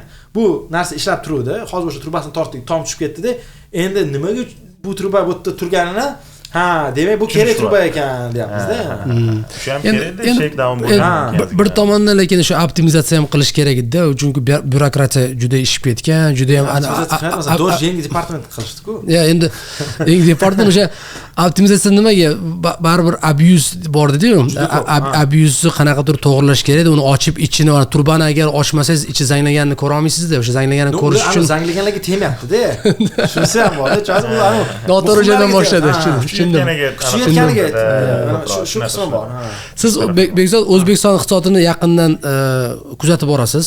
Men endi oxirgi marta eslolmayman qachon O'zbekiston iqtisodi haqida bir maqola o'qiganimni, to'g'risi tan olishim kerak. Shunga bu haqida gapni sizga bersakda, hozir men ko'rgan narsam Jahon bankining ba'zi statistikalar chiqib qoladi. O'zbekiston iqtisodi rivojlanishi yaxshi, 5-6% foizda oshib boradi degan narsa bor. Menga endi ba'zi maqolalarda o'qib qolgan joyim O'zbekiston qarzi osishi. Shu qarzdan boshlasak-da, hozir 50 milliard dollarga yaqin qarz oldi deydi. Umuman qarz, ya'ni 100 milliard dollarlik iqtisodda agar yaxshi iqtisod bo'lsa, ishlab chiqarish yaxshi bo'lsa, agar nima deydi, ixrojat bilan idxolot deydi-ku, ya'ni eksport bilan importda defitsit bo'lmasa, 50%lik defitsit, ya'ni 50% qarz iqtisodni GDPga uni katta qarz emas-da. Siz qarzni xatar deb ko'rasizmi? Xatarli deb ko'rasizmi O'zbekistonda hozir? Men qarang, men o'z Amerikada ham O'zbekistonda ham qarz haqida mamlakat fikrlashim keladi, fiskal ma'noda fikrlashim keladi. Qarz bo'lgani kelajakdagi soliqlaringiz, xarajat degani bu hozirdagi soliqlaringiz. Va siz agar hozirda qanaqadir xarajatlar qilib ertaga boyib ketadigan bo'lsangiz, qarz olganingiz maqsadga muvofiq. Masalan, korxona bo'lsangiz, qanaqadir bir narsani foydali yana bo'lsa, ishlab chiqarish vositasini olasiz, uni ishlab chiqarib, pul qilib uni to'lab yuborasiz yoki masalan taksi chiqmoqchi bo'lsangiz, mashina olasiz qarzga, mashinada ishlab endi qarz olibgina masalan bir davlatning balans sheetini analiz qilganda qarzni yalpi ichki mahsulotiga qarab ratio tutadi-ku. O'sha ma'noda gapiryapman. 100 milliard dollarlik iqtisodda 50 milliard dollarlik qarz. Mana qarang, bu stok haqida gaplashyapmiz-da. Siz bilan qancha bir 2-3 yil oldin gaplashdik, 3 yil bo'ldi. 3 yildan beri nimalar o'zgardi deb o'ylaysiz? Yaxshi tomonga va yomon tomonga. Ko'p islohotlar kechikyapti deb o'ylayman. Iqtisodiy islohotlar, masalan, davlatni ulushi iqtisodiyotda, masalan, hali ham o'sha. Davlat o'zini korxonalarini slash fund deb ishlatadi. Ya'ni nima deydi? Fiskal tizimdan tashqari bo'lgan bir cho'ntak sifatida ishlatadi bu. Moliyaviy tizimda ham, boshqa katta korxonalarda ham. Bizda xarita muammosi bormi yoki yo'nalishni belgilash muammosimi yoki yo'nalish belgilangan, lekin uni amalga oshirish muammosi bormi? Yo'q, mana qarang, O'zbekiston ham mana hozir aqshda aytdik-ku, mana siyosiy chegaralar haqida. O'zbekistonda ham siyosiy chegaralar mavjud-da. Lekin bizda misol uchun interest groups deydi-ku, misol uchun nima deydi? Interest group manfaat kuchlari. Masalan, manfaatdor tor doiralar haqida gapiradigan bo'lsak, misol uchun ayniqsa davlat korxonalari albatta xususiylashtirishni xohlashmaydi. Albatta subsidiyalar kamayishini xohlashmaydi. Va o'sha narsa iqtisodiyotimizga juda ham katta Mana qarang, ularning maslahatchisi bor deydi. Masalan, Bekzod Hoshimov o'sha davlat korxonalariga maslahatchi bo'lib ishga kirdi. Siz bilan gaplashyapti. Qanaqa qilib biz O'zbekistonning iqtisodini 100 milliard dollardan 200 milliardga olib chiqamiz desak, sizni birinchi gapiradigan gapingiz davlat korxonalarini xususiylashtirish deysiz-da. Ha, shu odamlar masalan pul qilyapti-da, shu pulini 2 barobarga olib keladigan darajada model ko'rsatyapsiz siz unga. Lekin ular aytgan modelda pul qila olmay qoladi-da. Qarang, masalan bitta korxonani olaylik. Korxona bu yil 100 million obrot qilyapti. 100 millionni agar xususiylashtirsa yoki 50%ni, 40%ni xususiylashtirsa, bozorda raqobat yaratsa, u ishlab chiqarsa va chet elga sotsa, 100 milliard oborotidan 200 millionga oborotga chiqishi mumkin edi aslida, to'g'rimi? U 50%ni olib qolgan taqdirda ham o'sha pulni qilsa bo'ladi demoqchiman. Mexanizm mavjud emas-da. Mana qarang, siz davlat korxonasi, davlat korxonalarining direktorlari bular byurokratlar. Ular ishga oylik ishlaydi. Ular masalan hech qanaqa foizi yo'q. U masalan davlat korxona sifatida aytyapman-da. Masalan tepada hal qilayotgan odamlar shuni agar biz xususiylashtirsak, mana shu qismi mavjud-da. Qarang, mana xususiylashtirsak pul qila olmay qolishadi. Kim qiladi? Davlat korxonasi. Hozir masalan davlat korxonasining boshqaruvchisi, agar u korxona xususiy bo'lsa, u odamni qirg'ir yo'llar orqali qilayotgan pullari hech qaysini qila olmay qoladi. Mana oddiy o'zimizdan tariximizga qaraylik. Delik siz oldin O'zbekistonda delik konvertatsiyaga yaqin odam edingiz misol uchun. Ko'chada so'm 8000, anaqada bankda 4000. Masalan 1 million dollardan 2 million dollar qila olardingiz, to'g'rimi? Masalan bu mavjud oson biznes yo'li edi. Endi mazga kelolmadi, to'xtang, mana shu konvertatsiyani ochsangiz, sizlarda bankdagi oborotingiz 10 barobarga oshadi domma. Unga yetadi, menga nima deydi? Men hozir tekin havodan million qolman deydi. U konvertatsiya ochilib ketsa, mana pul qiladigan manbam yo'q bo'lib qoladi deydi-ku. Buni gapirayotgan davlat anaqa ishida ishlayotgan odam, oylikka ishlayotgan odam-da bu. Unga oylikka ishlaydi. Shunga qiziq bo'lish kerak emas u odamga, chunki davlat korxonasi ko'proq pul qilishni boshlasa yoki masalan modellashtirganingizda qarasiz 100 million dollar o'zing qilyapsan va deyarli monopolsan. Biz buni bozorga olib chiqsak, bu 2-3 barobar qiladi-da, sen uni solig'idan olsang o'sha pulni degan modellashtirib bersang. Yo'q, qarang, masalan mana bunaqa deylik, principal agent problem deydi bular.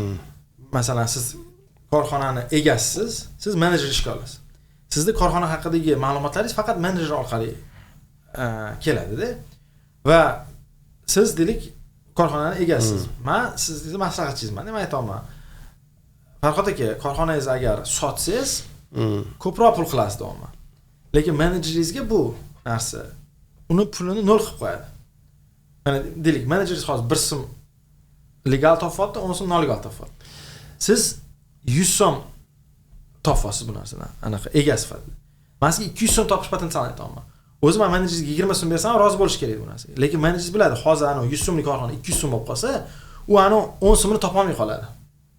O'shanga o'sha 10 so'mni topa olmay qolgani uchun sizni prinsipal, ya'ni sizni ega sifatida u sizni menejeringiz bo'lgani uchun sizga aytadiki, "Aka deydi, yo'q bo'lmaydi" deydi. Qanaqadir hikoya o'ylab topadi. Masalan, nima uchun O'zbekiston o'nlab yil konvertatsiyani yopib ushadi. U zararligini mana har bitta sotuvchi bilardi-yu. Qilindi-ku unda, mana konvertatsiya qilingandek nega xususiylashtirishga o'tilmayapti bu unda? siyosiy jarayon. Mana bu siyosiy iroda talab qiladigan joy. Masalan, agar axborot yaxshi tarqatilsa, masalan, konvertatsiya haqida nima ko'p gapiraman. Chunki konvertatsiyani zarari haqida borib hamma bilardi. Mana har bir ko'chadagi magazinchi bilardiki, konvertatsiya mutlaq zararli. Chunki kapital chiqib ketadi bo'lganda. Kapital chiqib ketadi tashqariga deb bo'lgan konvertatsiya qilsa. Yo'q, konvertatsiyaning zarari. Yopilishi zararli bo'ladi. Masalan, hech qaysi O'zbekistonda savdo bilan iste'molchilar ham biladi. Nega qaysidir odamlar 4 ming so'mdan qilardi dollarni. 8 ming sota olardi. Ular uchun aniq emas. Lekin agar faqat ularni eshitsangiz, siz hech qachon konvertatsiya ochmaysiz aniq sifatida, qaror qabul qiluvchi sifatida. Shu nuqtai nazardan, masalan, davlat korxonalarini necha yildan beri sotilmasligi, masalan, O'zbekistonda deylik moliyaviy tizim ham mavjud emas. Banklar deyarli yo'q, hammasi davlatga tegishli bir tashkilotlar, hokimiyatdan 80% ko'p bankda davlatga oid ekan, qiziq-da, biz Amerikada moliya tizimidagi odam sifatida juda menga qabul qilishim qiyin. Qanaqa davlat bank egasi bo'lishi mumkin? Shuni aytaman, masalan, siz masalan bank moliyaviy tashkilot, masalan, moliyaviy tizim nimaga rivojlanmayapti degan savolga ham javob oddiy. Davlatning roli o'ta katta va hech qaysi deylik o'sha yerdan manfaat ko'radiganlar buni xohlashmaydi. Ya'ni oddiy misol uchun hukumat tarafdan, masalan, hukumatga tegishli bo'lgani uchun davlat tashkilotlari bilan xo'ylari deysizmi, boshqa deysizmi, ularni xohlaganicha ishlata oladi. Qanaqadir hasharga chaqirganda, misol uchun bilik, qanaqadir xo'ylariga aytadiki, hasharga chaqirganda. Yo'q, misol uchun olimpiadaga olib borib kelgan deydi, yoki tam bolalarni ya'ni qanaqadir bir narsalar buyura oladi. Lekin xususiy korxona bo'lib qolsa yoki haqiqiy tijoriy aksionerlik jamiyat bo'lib qolsa, u narsani hukumat qila olmay qoladi. Va hokazo va hokazo. Va ularga xususiy bozorni jadal suratda rivojlanib ketmasligi va hozir aytayotganingizdek iqtisodda rivojlanish foizi juda ham kam deyapsiz hozir. Shuni potensialdan asosiy faktori davlat qanday qo'yib yubormayapti-da. Raqobatga ochib bermayapti. Bozor shakllanmayapti va bozorga yo'l qo'yishmayapti ko'p. Qaysi anaqa bilan masalan chet eldan investment olib kelish haqida juda ko'p gap bo'ladi. Hozir qancha investment kirayotgan bilmayman, foreign kam. To'g'ridan-to'g'ri juda ham kam. Masalan uchun kishi boshiga hisoblasak, masalan, Qozog'iston o'z paytida olib kiradigan raqamlardan 10 barobar kam. Investment kam bo'lgani hisobiga qarz ortyapti, demak. Ko'proq obligatsiya olyapti. Maqsadlarda olinyapti. Ya'ni fiskal deylik xarajatlar ko'paygan va ularni qoplash uchun qarz olinyapti. Endi qarangda, masalan, siz tahlil qilsangiz va taxmin qilsangiz, mana keyingi 5 yilda professor sifatida, iqtisodchi sifatida inflyatsiya 17-15% atrofida bo'lgan bir iqtisodda 42 milliard dollar qarz bo'lgan va defitsitga ishlayotgan eksport import defitsitiga qarasam, eksport import defitsiti-chi, anaqa bu yaxshi narsa.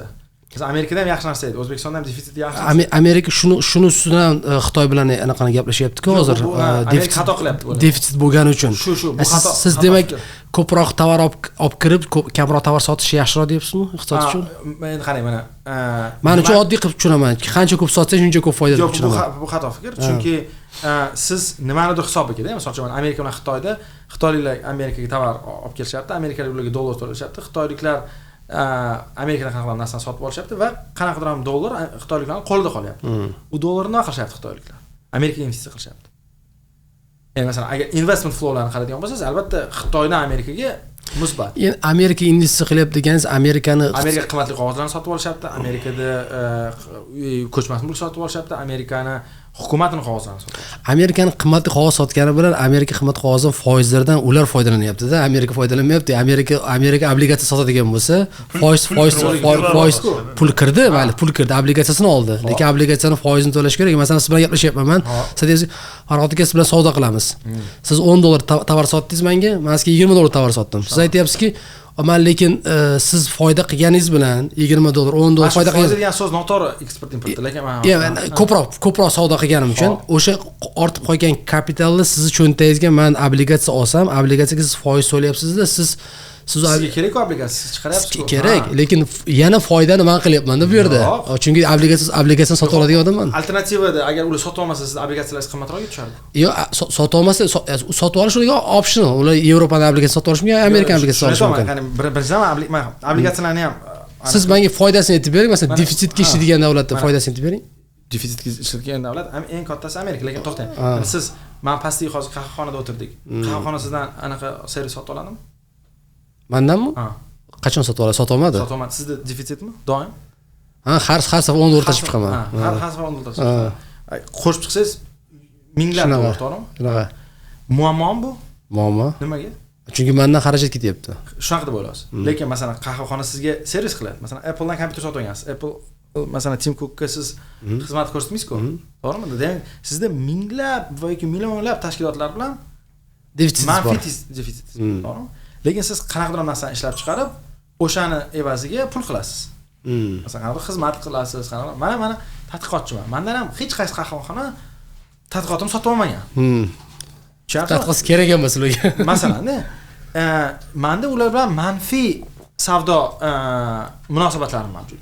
Lekin men bu qahvani qiymat deb bilganim uchun men ulardan sotib olaman o'sha berilgan pulga va men boshqa joyda o'zimni deylik nima desam ekan, xizmatimni qilaman. Agar masalan siz uy xo'jaligi sifatida qaraydigan bo'lsangiz, masalan Farhod akaning uyi mavjud. Sizga men aytsam, qani Farhod aka deyman. Siz ko'chadan, hamma shu kafelardan, hamma magazinlardan 100 ming so'mlik xarajat qilasiz yiliga deyman. Masalan, buxgalteriya sifatida. Lekin deyman, ko'chaga sotadigan xizmatingiz 50 ming so'm deyman. Siz birinchi savolingiz nima bo'ladi? Qolgan 50 ming so'm qayerdan olaman deysiz, to'g'rimi? Mana tabiiy savol-ku, masalan Amerikada. Amerikada bu savol qanaqa? O'sha farqi katta qismi investitsiyalar orqali. Ya'ni pul bu yerga kelgani uchun shunday bo'ladi. Lekin pul kelmasligi ham bor. Masalan, eksport importda bir qiziq xususiyati bor-da. Masalan, O'zbekiston haqida gapiradigan bo'lsak. Masalan, germaniyalik tadbirkor O'zbekistonda masalan, shlank ishlab chiqaryapti. 1 milliard dollar O'zbekistonda shlanka zavod qurmoqchi bo'ldi. 1 milliard dollarlik zavod qurish uchun 500 millionlik import qiladi, to'g'rimi? Masalan, оборудование olib keladi, boshqa qiladi. U importda qanaqa yoziladi?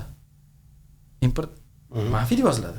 Lekin bu foydami? Balans sheetingizda chiqadi. Yo'q, to'g'ri, endi qarang. Siz hozir iqtisodiy nazariyani anaqasini o'zgartira olmaysiz deb bitta qarang. Men Xitoy deylik profitsitga ishlayapti deylik-da. Ko'proq men Xitoy bo'lganimda bor. Men juda ham qo'rqardim hozir Amerika bilan, mana hozir Xitoy bilan Amerikada eng katta manfaatdor Amerika, Xitoy emas. Ya'ni Xitoy buni qilish uchun o'zini valyutasini sun'iy ravishda ushlab turibdi. Devalyutsiya qilyapti. Qarang, endi men boya bitta xo'jalik sifatida qaraylik-da. Biz O'zbekistonda bitta oila deb qaraylik. Oila boshimiz bor. Masalan, biz o'tirib olib, biz otamizni balans sheetini hozir tiklayapmiz-da endi. Qattiq qarang. Farhod degan balans sheet qaraylik. Balans sheetga qarang. Masalan, sizga tahlillaringiz va taxminlaringiz keyingi 5 yilda hozirgi projection bo'yicha ketadigan bo'lsa O'zbekiston boya aytganingizdek rivojlanyapti, lekin bu past ketyapti rivojlanish. Ya'ni bundan ham yaxshi rivojlanish potensial bor edi. Nima deb bo'lsa, 2030 ga borib qarzimiz qanaqa bo'ladi, iqtisodimiz qanaqa bo'ladi? Qilish qiyin, ayniqsa. Endi ko'rsiz bo'ladi, masalan, model qilib chiqsiz bo'ladi, model. Bo'lmaydi, chunki xatti-harakatlar o'zgaradimi yo'qmi? Ayniqsa O'zbekistondagi joyda. Deylik, shunday ketyapti hamma narsa. Yo'q, shunday ketmayapti deb, mana misol uchun mana konvertatsiya borligi va yo'qligi O'zbekistonni har xil O'zbekiston qildi-da. Ya'ni masalan agar O'zbekiston ertaga bo'ldi, biz iqtisodiy islohotlar qilish boshlaymiz. Endi oxirgi 6 yilda faqat shu konvertatsiya bilan maqtanganimizni eslayman-da. Uni o'taylik undan, konvertatsiya bo'ldi. O'zi dunyoda 4 ta 5 ta mamlakatda konvertatsiya yopiq-da. U xuddi bir katta ish qilib qo'yganda. Masalan, agar biz aytsak, bo'ldi, biz endi bozor iqtisodiyotiga o'tamiz. Bizga mana bu administrativ iqtisodiyot tugadi. Bizda normal bozor qilamiz, tadbirkorlikka pul beramiz, tadbirkorlikka imkoniyat beramiz. Bozor qilamiz. Savol shunaqa bering, siyosiy jarayon o'zgarmadi deylik. Siyosiy jarayon o'zgarmadi. Iqtisod agar shu ketishda bo'ladigan bo'lsa, keyingi 5 yilda qayerga boramiz? Bilmadim. Masalan, mana bu assumpsiyangiz bor, siyosat mana model qilsangiz bo'ladi-yu. Siyosat o'zgarmaydi degan joy yo'q-da. Yo'q yaxshi bo'ladi, yo'q yomonroq bo'ladi. Masalan, nima desam ekan, bir xilda misol uchun mana O'zbekiston ichida ham misol uchun 2019-yil bilan 2025-yil orasida iqtisodiy islohotlarga bo'lgan appetitda juda katta farq bor. Endi qarang, sizga men odamlar tushunishga harakat qilyapman-da. Keling, oila qilib gapirish. Siz oilangiz, Bekzod Hoshimov oilasida men o'tiribman. Men sizni moliya maslahatchingizman. Bekzod deyman, siz deyman, bir yilda 100 ming oylik qilar ekansiz, lekin 150 ming dollar xarajat qilar ekansiz. Har yili 50 ming dollar defitsit yashayapsiz deyman-da. Boya aytgansiz. Siz uni iqtisodiy tomondan argument qilishingiz mumkin, u servis oldim, boshqa qildim dedi. Lekin meni ko'z nazarimda siz har yili 50 ming dollardan kredit kartaga yashayapsiz-da. Kredit kartangiz balans oshyapti. Endi o'shanga bir xil narsa emas. Endi qarang. Eksport import bilan endi mana bu narsa har xil. Shu mana shu Trumpni fikrlashi. Bu xato fikrlash. Tushundingmi? Endi siz oila boshlig'isizda, men aytayapman, har 50 mingdan qarz ketyapsiz. Mayli, uni argument qilib ko'raylik. 50 mingdan qarz ketyapsiz. Keyin aytayapman, qarang, siz tashqi 50 mingdan qarz bitta narsa 50 mingdan qarzga ketib turib, agar men qanaqa zavod qurayotgan bo'lsam, qurmayapsiz zavod. Mana endi demay detallarga kelgan. Agar 50 mingga men qahva ichayotgan bo'lsam, bu ikkinchi masala. Xarajat, investment qilmayapsiz, xarajat qilyapsiz. Unda gaplashaylik. Endi ketyapsiz. Sizni ishlatayotgan uy ichidagi pulingiz har yili 10% dan qadrini yo'qotib boryapti dollarga nisbatan. Xo'p, deylik, xo'p. 10% mi? 14%. 14%. Ham yig'ayotgan jamg'arma qilyaptgan, ham budjetingizdagi pulni o'zi 15% dan yo'qolyapti-da, ham qarzingiz oshyapti. Lekin qarzni foizini siz dollarda to'layapsiz-da. Shuni modelga qo'ysangiz, iqtisodiy modelga qo'ysangiz, 5 yil, 10 yilda ko'rsangiz bo'ladi. Agar shu hamma faktorlar shunday o'ynasa, kelajakda nima bo'lishi mumkin? Faraziz, mandagi xarajat hammasi iste'mol deyapsiz. Agar shuni investitsiya desangiz, u boshqacha. Qarang, investitsiya bo'lganda, agar investitsiya hozir men qarayapman, 19.3 milliard dollar eksport qilar ekan, 30 milliard dollar import qilar ekan O'zbekistonda 2022. Eksport import. Xo'p, qarang, siz boya aytgan, agar siz o'sha kredit kart balansingiz investmentga aylanganida edi, eksport oshgan bo'lardi-da. Yo'q, eksport, masalan, eksportni asosiy maqsadi bilasizmi? Import qila olishingiz. Nima uchun siz chet elga narsa sotib olasiz? Tushundim. Chunki sotib olmoqchi bo'lsangiz, parchalarni olishingiz kerak. Xo'p, qarang, siz aytyapsizki, defitsiti ketsa ham iqtisod rivojlanaveradi deyapsiz. Qarz oshsa ham iqtisod rivojlanaveradi. Unda qarz oshsa bu qana. Qarz hozir 3 ta narsani bo'lib tashlaylik mana. Eksport, import va qarz bu bitta narsa emas. Umuman har xil narsa. Tushundim. Umuman iqtisodni sog'lomligi haqida qanaqa assessment qilasiz? Qanaqa belgilaysiz? Qayerga pul ketkazayotganingizga qarab belgilayman. Agar biz pul olib turib, O'zbekistonda qanaqadir bitta bayram qilsak, masalan, bilmadim, masalan, siz olimpiada qilsak, masalan, siz fiskal xarajatlarga ketyapti deganingiz bu xarajatmi, investitsiyami bular? Shu haqida gap ketyapti. Agar masalan bu infrastrukturaviy narsa bo'lsa, masalan, suv yetkazib berish, qanaqadir elektr ta'minlab berish, nimadir iqtisodiy qiymat yaratuvchi joyga pul ketsa, buni multiplikativ effekti bor, foydadan keyin. O'shani model qilib ko'rganmiz, qayerga qilgan? Mana shu qiziq savol bo'lyapti-da. Uy xo'jaligingizda ham aytmoqchi, xuddi shu masala. Mana qarang, sizga men aytsam, hozir siz modelingizda 200 ming xarajat qilyapsiz, 150 ming topyapsiz, 50 ming minus ishlayapsiz. Endi men aytsam, "Yo'q, men 50 ming investitsiya desamda, qolgan 150 ming lekin masalan qahva bo'lsa, iste'mol bo'lsa." Siz aytasiz, farqi yo'q-ku deysiz. Yo'q, farqi yo'q deyman. Investitsiya bo'lsa, buni men natijasini qayerda ko'raman? Natijasi investitsiya bo'lgan bo'lsa, demak bu yerda qanaqadir eksport ko'tarilishi kerak. Yo'q. Ko'tarilish kerak emas. Albatta yo'q. Pul ko'paysa bo'ldi. Qaysi pul ko'paysa bo'ldi? Sizni pulingiz bir sekund hozir oxirigacha model tushuntirib bering. Yaxshi ketyapti lekin. Yo'q, lekin to'g'ri, men juda xohladim shu odam uchun qarang. Mana shu nazariyada siz 150 ming xarajat qilasiz. Professorlar bilan qiyin baribir. 200 ming xarajat qilasiz, 150 ming 200 minglik import qilasiz, anaqa uy xo'jaligi sifatida 150 minglik eksport qilasiz va 50 ming zarardasiz. Hozir buni eksport import demaymiz-da, bu so'zlarni unutiling chunki odamlar qiynaladi bu narsada. Xarajat va anaqa daromad qaraydigan bo'lsak, men sizga aytsamda, mana siz men moliya maslahatchimsiz, men aytamanki, Farhod deyman, qarang, mana shu 200 ming xarajatim ko'ryapsizmi, men 50 ming investitsiya deyman, 150 mingni xarajat, lekin ana farqidagi 50 mingni bu investitsiya desam, sizlarga farqi yo'q deysiz. Yo'q, farqi yo'q deyman. Hozir eshitib oling, oxirigacha nimaga farqi yo'q deysiz. Chunki money is fungible.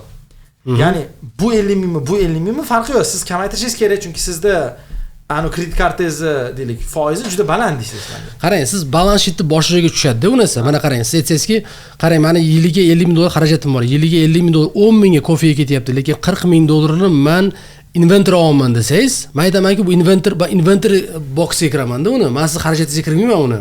Bu yerda men return kutaman. To'ppa-to'g'ri. Men aytamanki, bu yerda siz demak uyga down payment qilibsiz, inventory olibsiz, uni olibsiz-da. Demak, bu yerdan xarajat aynan shu endi ha, okay, endi O'zbekistonda fiskal xarajatlar degani davlat xarajatlari. Xo'p, Davlat xarajatlarida muammo shundaki, hamma narsa bular investitsiya deb aytadi. If you look hard enough da.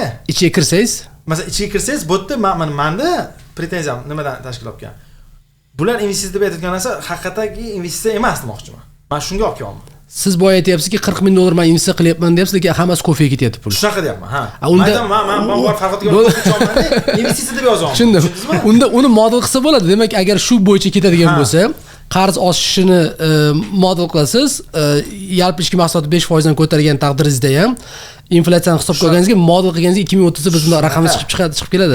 Endi bu siz aytolmayapsiz-da uni yaxshi yomon bo'lishini. Yo'q, men nima demoqchiman? Men anu xarajatlarning ichida ko'p investitsiya degan xarajatlar investitsiya emasligiga ishonaman. Tushuntira oldimmi? Chunki ochiq emas-da u, to'g'rimi? Ochiq emas. Mana qarz ochiq bo'lishi mumkin.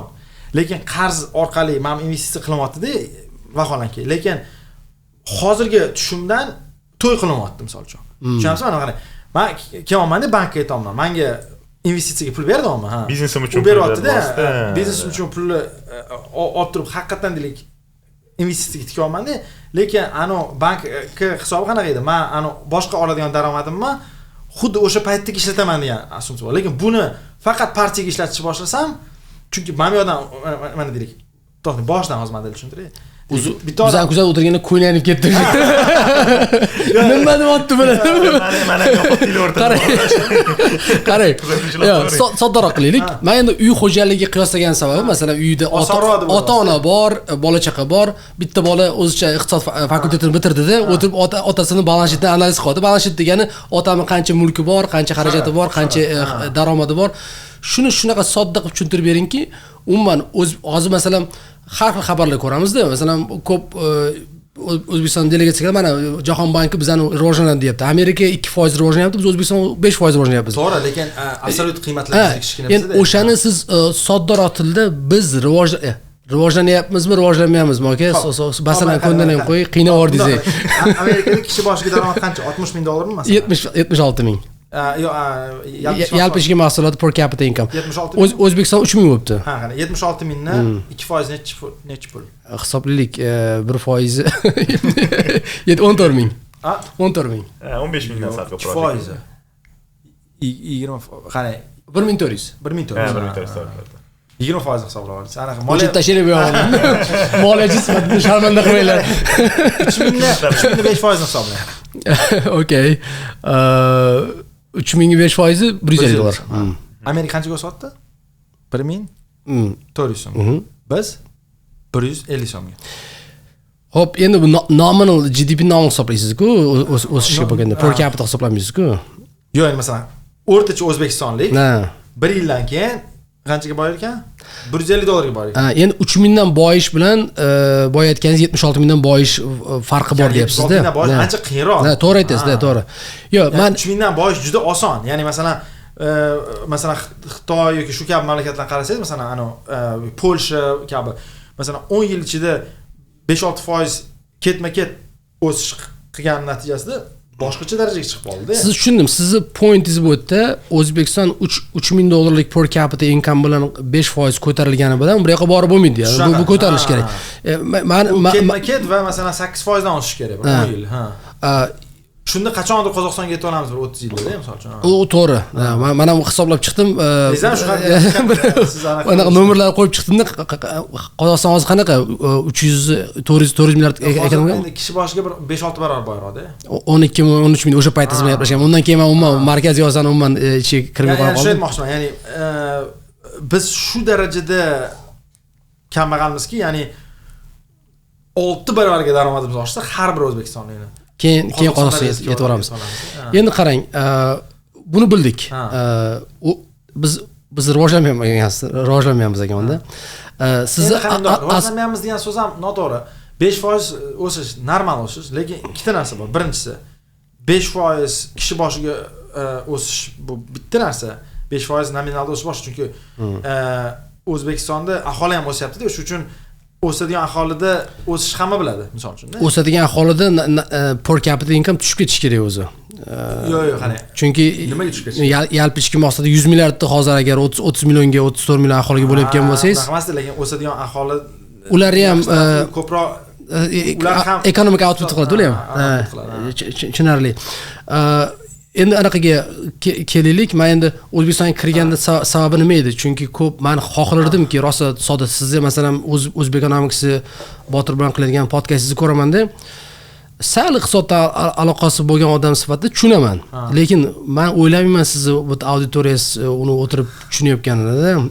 Shunga men ham ozgina yo'qottirsin. Shunga soddaroq O'zbekiston uchun masalan fuqaro uchun nima kerak? Masalan, meni O'zbekistondagi bitta tanishim yoki do'stim, aka-ukalarim uchun nima kerak? Ikkita narsa kerak. Bir, biz rivojlanyapmizmi, rivojlanmayapmizmi? Chunki Toshkent rivojlandi, binolar qurilyapti, fontanlar otilyapti, ko'zga chiroyli ko'rinyapti. Ya'ni iqtisodiy fundamentlar to'g'ri, sog'lom yo'lga qo'yilganmi? Biz rivojlanyapmiz, rivojlanmayapmiz. Shu savolga javob beradi. Rivojlanyapmizmi yoki rivojlanmayapmizmi? Shu savolga javob. Ya'ni bora bo'lamanmi, yo'qmi degan. Chunki mana qaraydi, mana masalan 40 yilga kirgan odam 20 ga 10 ga kirgan farzandlari borda. Ular mana model qiladi o'zlaricha. Xo'p, agar O'zbekiston rivojlanayotgan bo'lsa, bizning oyliklarimiz oshadigan bo'lsa, men o'zimni qadriyatlarimni ichida qolib O'zbekistonda qolishni xohlardim. Agar O'zbekiston negativ tomonga qarab ketayotgan bo'lsa, manfiy tomonga qarab ketayotgan bo'lsa, men hozirroq tezroq lashishimni yig'ib Yevropaga yoki Amerikaga qayergadir borib turib, bolalarim kelajagi uchun investitsiya qilishni boshlashim kerak degan qayg'uda yashaydi-da. O'sha odamlarga sizni iqtisod sifatida, professor sifatida messenges bo'lish kerak-da. Messejim quyidagicha. O'zbekiston aytadi, toshboq uchadimi? Uchadi, faqat sal ochadi. O'zbekiston rivojlanyapti. Bu so'zsiz. Lekin bizni umrimiz darajasida bir joyga boramizmi yo'qmi? Bir joyga boramizmi degan savolni hisoblasak bo'ladi. O'sha modelni so'rayapman sizdan. 2030-2040 ga gaplashaylik. 2030 oddiy narsa, misol uchun kishi boshiga agar 5% 10 yil rivojlansak qancha bo'ladi? Albatta hech qachon Amerikaga yetib olmaymiz. Ya'ni o'sha hozir 40 yoshli Amerikaga yetishni o'ylamay, hozir Qozog'iston haqida gaplashaylik. Qozog'istonga ham yetib olishimiz amr mahol. 5% o'sgan taqdirimizda. Shuning uchun o'sha odam optimizatsiyasi nuqtai nazaridan savolda mayli umrlar uzoq bo'lsin, deylik, tam 90 gacha yashashlariga, masalan 50 yoshli odamda 40 yil qoldi-da. 40 yilda deylik O'zbekiston hatto dunyodagi o'rtacha daromadi bor mamlakatlar qatoriga kirishida ancha shubha mavjud. Birinchidan 5% o'sishi shubhali. Shuning uchun agar siz O'zbekiston rivojlangan davlatlar qatoriga kirmasligiga rozi bo'lsangiz, o'shda yuravering. Agar yo'q, men dunyodagi eng rivojlangan va boy mamlakatda yashamoqchiman desangiz, qiling. Agar boyaga aytganimizki, qanaqadir bir mo'jiza bo'lmasa. Bir anaqa bor, sovet anekdoti bor, eshitganmisiz? Sizda hay. Kunda 10 ta sovet anekdoti eshitdim. Yo'q, bizda deydi, yo'limizda ikkita bizni savol anaqaga deylik, iqtisodchiga bitta savol etadiki, qarang, biz qachon Shvetsariyaga yetib olamiz deydi. U aytadiki, ikkita yo'li bor deydi. Realistik ssenariy bor, fantastik ssenariy bor. Xo'p, aytingchi deydi, misol uchun. Realistikni ayting va fantastikni ayting. Realistik ssenariy deydi, inoplantyanlar keladi-da, nimadir qilib bizani rivojlantirib oladi deydi. Yaxshi deydi. Fantastikchi, fantastik o'zimiz buni qilamiz deydi. Xo'p, pessimist iqtisodchimiz. Yo'q, aytmoqchimanki, realistik ssenariyda qanaqadir mo'jiza bo'lishi mumkin. Okay, video montaj qilayotganlar hozir ikkinchi ekranda Amerikaga application to'ldiryapti hozir. Yo'q, unaqa emas. Men masalan, men O'zbekistonda ko'p vaqt o'tkazaman, deylik, masalan, sizlardan ko'p yashayman desam bo'ladi-ku. Men juda optimistman O'zbekiston. Anaqasi. Lekin men optimistman qanaqa ma'noda? O'zbekiston ertaga Shvetsariyaga yetib oladi degan ma'noda emas. O'zbekiston rivojlanib kelayotgan mamlakat ma'nosida. Tushunapsizmi? Ya'ni menda anaqa yo'q. Illyuziya yo'q-da sizda. Realistik nomerlar. Endi rivojlanish deganda masalan bitta insonga ko'p narsa kerak emas-da. Masalan, Amerikaga rivojlangan deymiz-ku, Amerikani hozirda statistikaga qarasangiz 70% aholisi pechok to pechok yashaydi. Agar bitta oyligini olib tashlasangiz, bu bo'lmagan statistika ularga. Bo'lgan statistika. Men hayotda ko'raman odamlarni, agar bitta oyligini olib qo'ysangiz, ertaga kredit karta ko'taradi, 3 ta oylikdan keyin qarzga kiradi-da. Mayli, ha. Endi Bernie Sanders nima deydi, oddiy narsa, statistikaga qarasangiz bo'ladi. Umuman pension fondlarda ham biz bilamiz, lekin dunyoda eng ko'p jamg'armasi bor odamlar ham amerikaliklarda. Shunaqa, lekin kim yuqori 20%? Kishi boshiga. Yuqori 20% per capita bo'lishadi uni. Yo'q, yuqori 20% olib tashlasangiz ham. Masalan, daromadlar median haqida gapiryapman. Medianida anaqa farqi yo'q, yuqori 20%. Median jamg'armalari ham eng ko'p dunyoda amerikalik. To'g'ri. Endi dunyoning eng katta ekonomikasi. Amerikaga kirmay turaylik, endi qarang, O'zbekistonga qaytib bordik. Boyagi odam rivojlanadi, ya'ni sen o'zingni hayotingda ko'rmasang ham bola chaqangning hayotida yaxshi bo'lib ketishi mumkin degan taxmin qilyapsiz endi. Qilishdan qo'rqaman. Mana qarang. Mana masalan 2015-yilda men o'yladimki, O'zbekistonda rivojlanish bo'lmayapti. Dedim, men bu yerga kelgandim, magistraturada bo'lmayapti. Sal bu safar sal optimistsiz. O'tgan gal juda xafa qilgandingiz meni. Umuman ag'dardan taraf ketdingiz. Labor marketda gaplashdik siz bilan, mehnat bozorini, kapital bozorini gaplashdik. Kapital bozor yo'q degandingiz. Hozir hali ham yo'q kapital bozor. Bormi kapital bozor? Yo'q, men yo'q ham dedim, bo'lmaydi ham dedim. Bo'lmadi ham. Bo'lmadi ham dedi. Hozir necha yil o'tgan bo'lsa, bo'lmadi ham kapital bozor. Harakatlar, urinishlar bo'ldi. Kapital bozor. Fundamental narsalar, misol uchun, davlat agar iqtisodiyotdan chiqib ketmasa, kapital bozor kerak emas-da. Kapital bozoriga rivojlantirishga yo'l ham qo'ymaydi-da. Yo'q, shuni boya aytganingiz, bari siyosiy irodaga borib qaytarib taqaldi va qanaqa qilib aylantirib olib kelsak ham baribir siyosatga aylanar ekanda bu narsa iqtisod. Chunki o'zidan o'zi rivojlanmaydi, buni baribir davlat qo'yib yuborish kerak. Anaqani qo'ldagi mulklarni bu narsa bo'lmayapti necha yildan beri qancha harakat qilsa. Lekin masalan, mo'jizaviy masalan bo'lib qolishi mumkin-ku. Inoplanetdan kelgandanmi? Yo'q, mana bu inoplanetdan kelgan, bu realistik sinov. O'zimiz qiladiganmiz.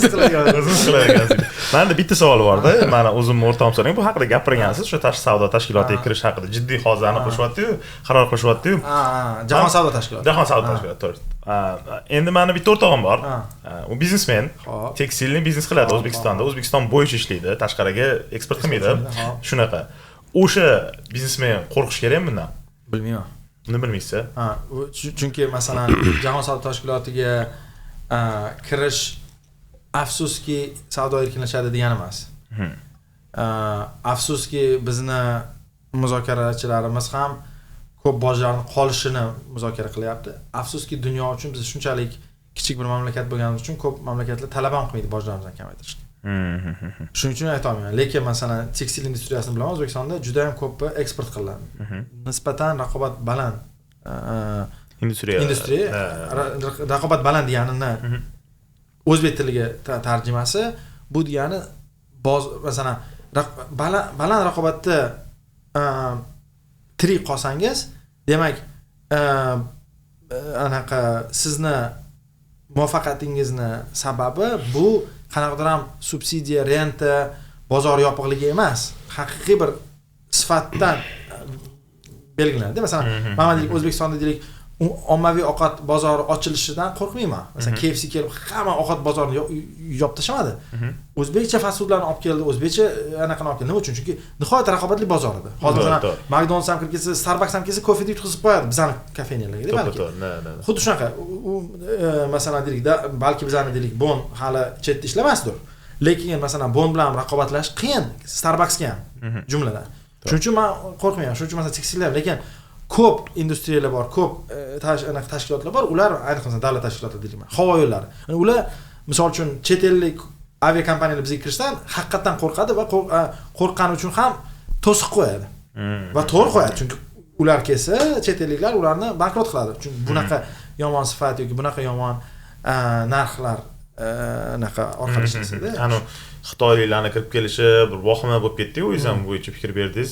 O'shanaqa vahimalarga endi o'rin bormi deb o'ylayman-da. Ya'ni Xitoylar bizani bosovatda bilmayman, masalan, Xitoylik kelib agar bizda tadbirkorlik faoliyatini yuritishsa, soliq to'lashsa, insonlarni ishga olishsa, men nima uchun yo'q degan savolga anaqa muammo ko'rmayapsiz. Muammo ko'rmayman. Bizani ko'proq raqobatbardosh qiladi-da. Qo'rquv nimada? Shu ko'p odamlarda aholi orasida ko'rmagan prosta. Aholi orasida ko'p gap bo'lishi boshladi-da. Xitoylar keldi, yozuvlar. Nima deydi? Ani Neobitаемый остров deydi, nima deydi? Anaqada Robinson Crusoe yashagan orol nima deyshadi? O'sha hech kim yashamaydigan orolda deydi, dunyo savdosi uchun. Kim kirmagan odam. 5-6 ta Xitoylik tadbirkor ko'rsak, anaqamizni yo'qotib qo'yish boshladik. Nima deydi? Dunyoda shuncha mamlakat bor. Kecha mana Dubaydan borib keldim. Butun dunyoda tadbirkorlar ishlayapti. Xalq faqat boyapti bundan-da. Ya'ni nima? Qancha Xitoylik kelsa siz uchun foyda? Yo'q, ixtiyoriylik. Hindistonlik, Amerikalik, Rossiyalik, Yaponiyalik. Bu menimcha bor biz aholimizni ongida eskidan gap bor edi, eskilardan kelajakda Xitoy bosib oladi, yoji moji degan narsalar o'shani hisobiga. Men o'ylaymanki, agar hozir Xitoyliklarga misol uchun Pokistonliklar bo'lganda ham xuddi shunaqa gap bo'lardi. Shunaqa reaksiya bo'lardi bilasiz. Avstraliyaliklar bo'lsa ham shunaqa bo'ladi. Ya'ni u menimcha kim kirgan bo'lsa ham mana u. Ya'ni ularni nazarida bizni kelib turib bizni nonimizni yarimta qilyapti, bizni bizneslarimizni yarimta qilyapti deb o'ylashyapti. Ular bizni boyitishyapti aslida. Xudoni eksport import degan narsada. Ya'ni ular kelib bu yoqqa pul tikib bizni boyityapti-ku. Xullas qo'rqmanglar. Ular masalan mana deylik, siz masalan turk oshpazsiz, O'zbekistonga kelib donor qilishni boshladingiz. O'zingiz pul topdingiz, lekin siz hech qachon mana har bitta tadbirkorlik subyekti o'zi yaratgan qiymatdan ko'ra ko'proq pulni o'zi cho'ntagiga sola olmaydi. Masalan, 10 ming so'mga donor sotyapmanmi? Farqotiki 10 ming so'mdan ko'proq uni baholayaptilar. Deylik 15 ming so'mga baholayaptilar. Mana shu tranzaksiyada masalan 5 ming yaratilyapti. 15 ming baholayaptilar, men 10 ming roziman. Orasida 5 ming. Siz masalan 20 mingga baholasiz 10 ming. Ya'ni men yaratgan qiymat o'sha donor kabob sotib, men olgan foydadan ancha ko'proq. Xitoylik ham masalan nimadir qilib turib, nimadir sotsa yoki nimadir ishlab chiqarib eksport qilsa, nima qilsa ham, u yaratgan qiymat mamlakat uchun u olgan foydadan doim kichkinaroq bo'ladi. Agar u renta biznes bo'lmasa, ya'ni shunday chiqadi. Ya'ni raqobatli bozorda ixtiyoriy tadbirkor olgan foydasi yoki korxona olgan foydasi uning yaratgan qiymatidan karrasiga kam bo'lishi kafolatlanadi. Ya'ni bu muhim bir teoriya. No, endi qo'rqayotganlar ko'proq menimcha raqobatdan qo'rqishyapti-da. Masalan, siz agar chiqarib turgan bo'lsangiz, siz bilasiz Xitoyga anunisi texnologiyasi bilan bu yoqda yaxshiroq sizga raqobat qilib bozordan chiqarishga qodir bo'lgan anu chiqadi degan tovar chiqadi degan qo'rquv bo'ladi-da. Lekin bu bizni boyitadi-ku. Umumiy qaraganda-da. Bilmagan narsadan odam qo'rqadi-da o'zim. Siz masalan O'zbekistonda ham Toshkent haqida ham shunaqa gaplar bor. Toshkentlik gapiradi. Mana viloyatlardan kelib kafelar ochib tashlab, Toshkentda kafelar yo'q. Yaxshi bo'ldi-yu. Yaxshi bo'ldi. Misol taksi haydovchilari kelib, Toshkentlik taksi haydovchilari ishlamay qolyapti. Nimasi yomon? Ya'ni bo'ladi-yu. Xuddi shu endi Toshkentlik emas, misol uchun Chimkentlik bo'lsa-chi, tadbirkor yoki Moskvalik bo'lsa-chi. Bu anu raqobat bardoshlikni kuchaytiradi-da, resilience kuchaytiradi. Chiniqadi. Novikov degan restorator bor Rossiyalik, rosa ko'p restoran ochdi O'zbekistonda-da. Men o'ylaymanki, Novikov kelgani bizni boshqa restoranlarning sifatini ham oshirib qo'ydi. Chunki raqobatlashadi-da. Qaraydi-da, o'shanga qarab harakat qiladi. O'rganadi, boshqa texnologiya olib keladi, menejment olib keladi, know-how olib keladi. Ya'ni masalan, o'sha deylik Xitoylik zavodda ishlagan odam keyin O'zbekistonliklar bilan ishlaganda mana bunaqa tartib qilaman. Kalendar bir-biriga yuboradi masalan-da. Buni chet eldan olganmiz-ku, to'g'rimi? Sizga shaxsiy savol. Amerikada o'qidingiz, Amerikada professor yordamchisi ishladingiz, lekin hozir Abu Dabidasiz. Abu Dhabi deydimi arabchasiga? Abu Dhabi. Nimaga Abu Dhabi? Men endi professorlarni deylik ishini xususiyati shundan iboratki, bizni ish beruvchilarimiz kam. Ya'ni universitetlar. Men o'sha bozorga chiqqanimda bir nechta universitetga anaqa berdim, taklif berdim. Eng yaxshi takliflardan biri New York universiteti va Abu Dhabi kampusi bo'ldi.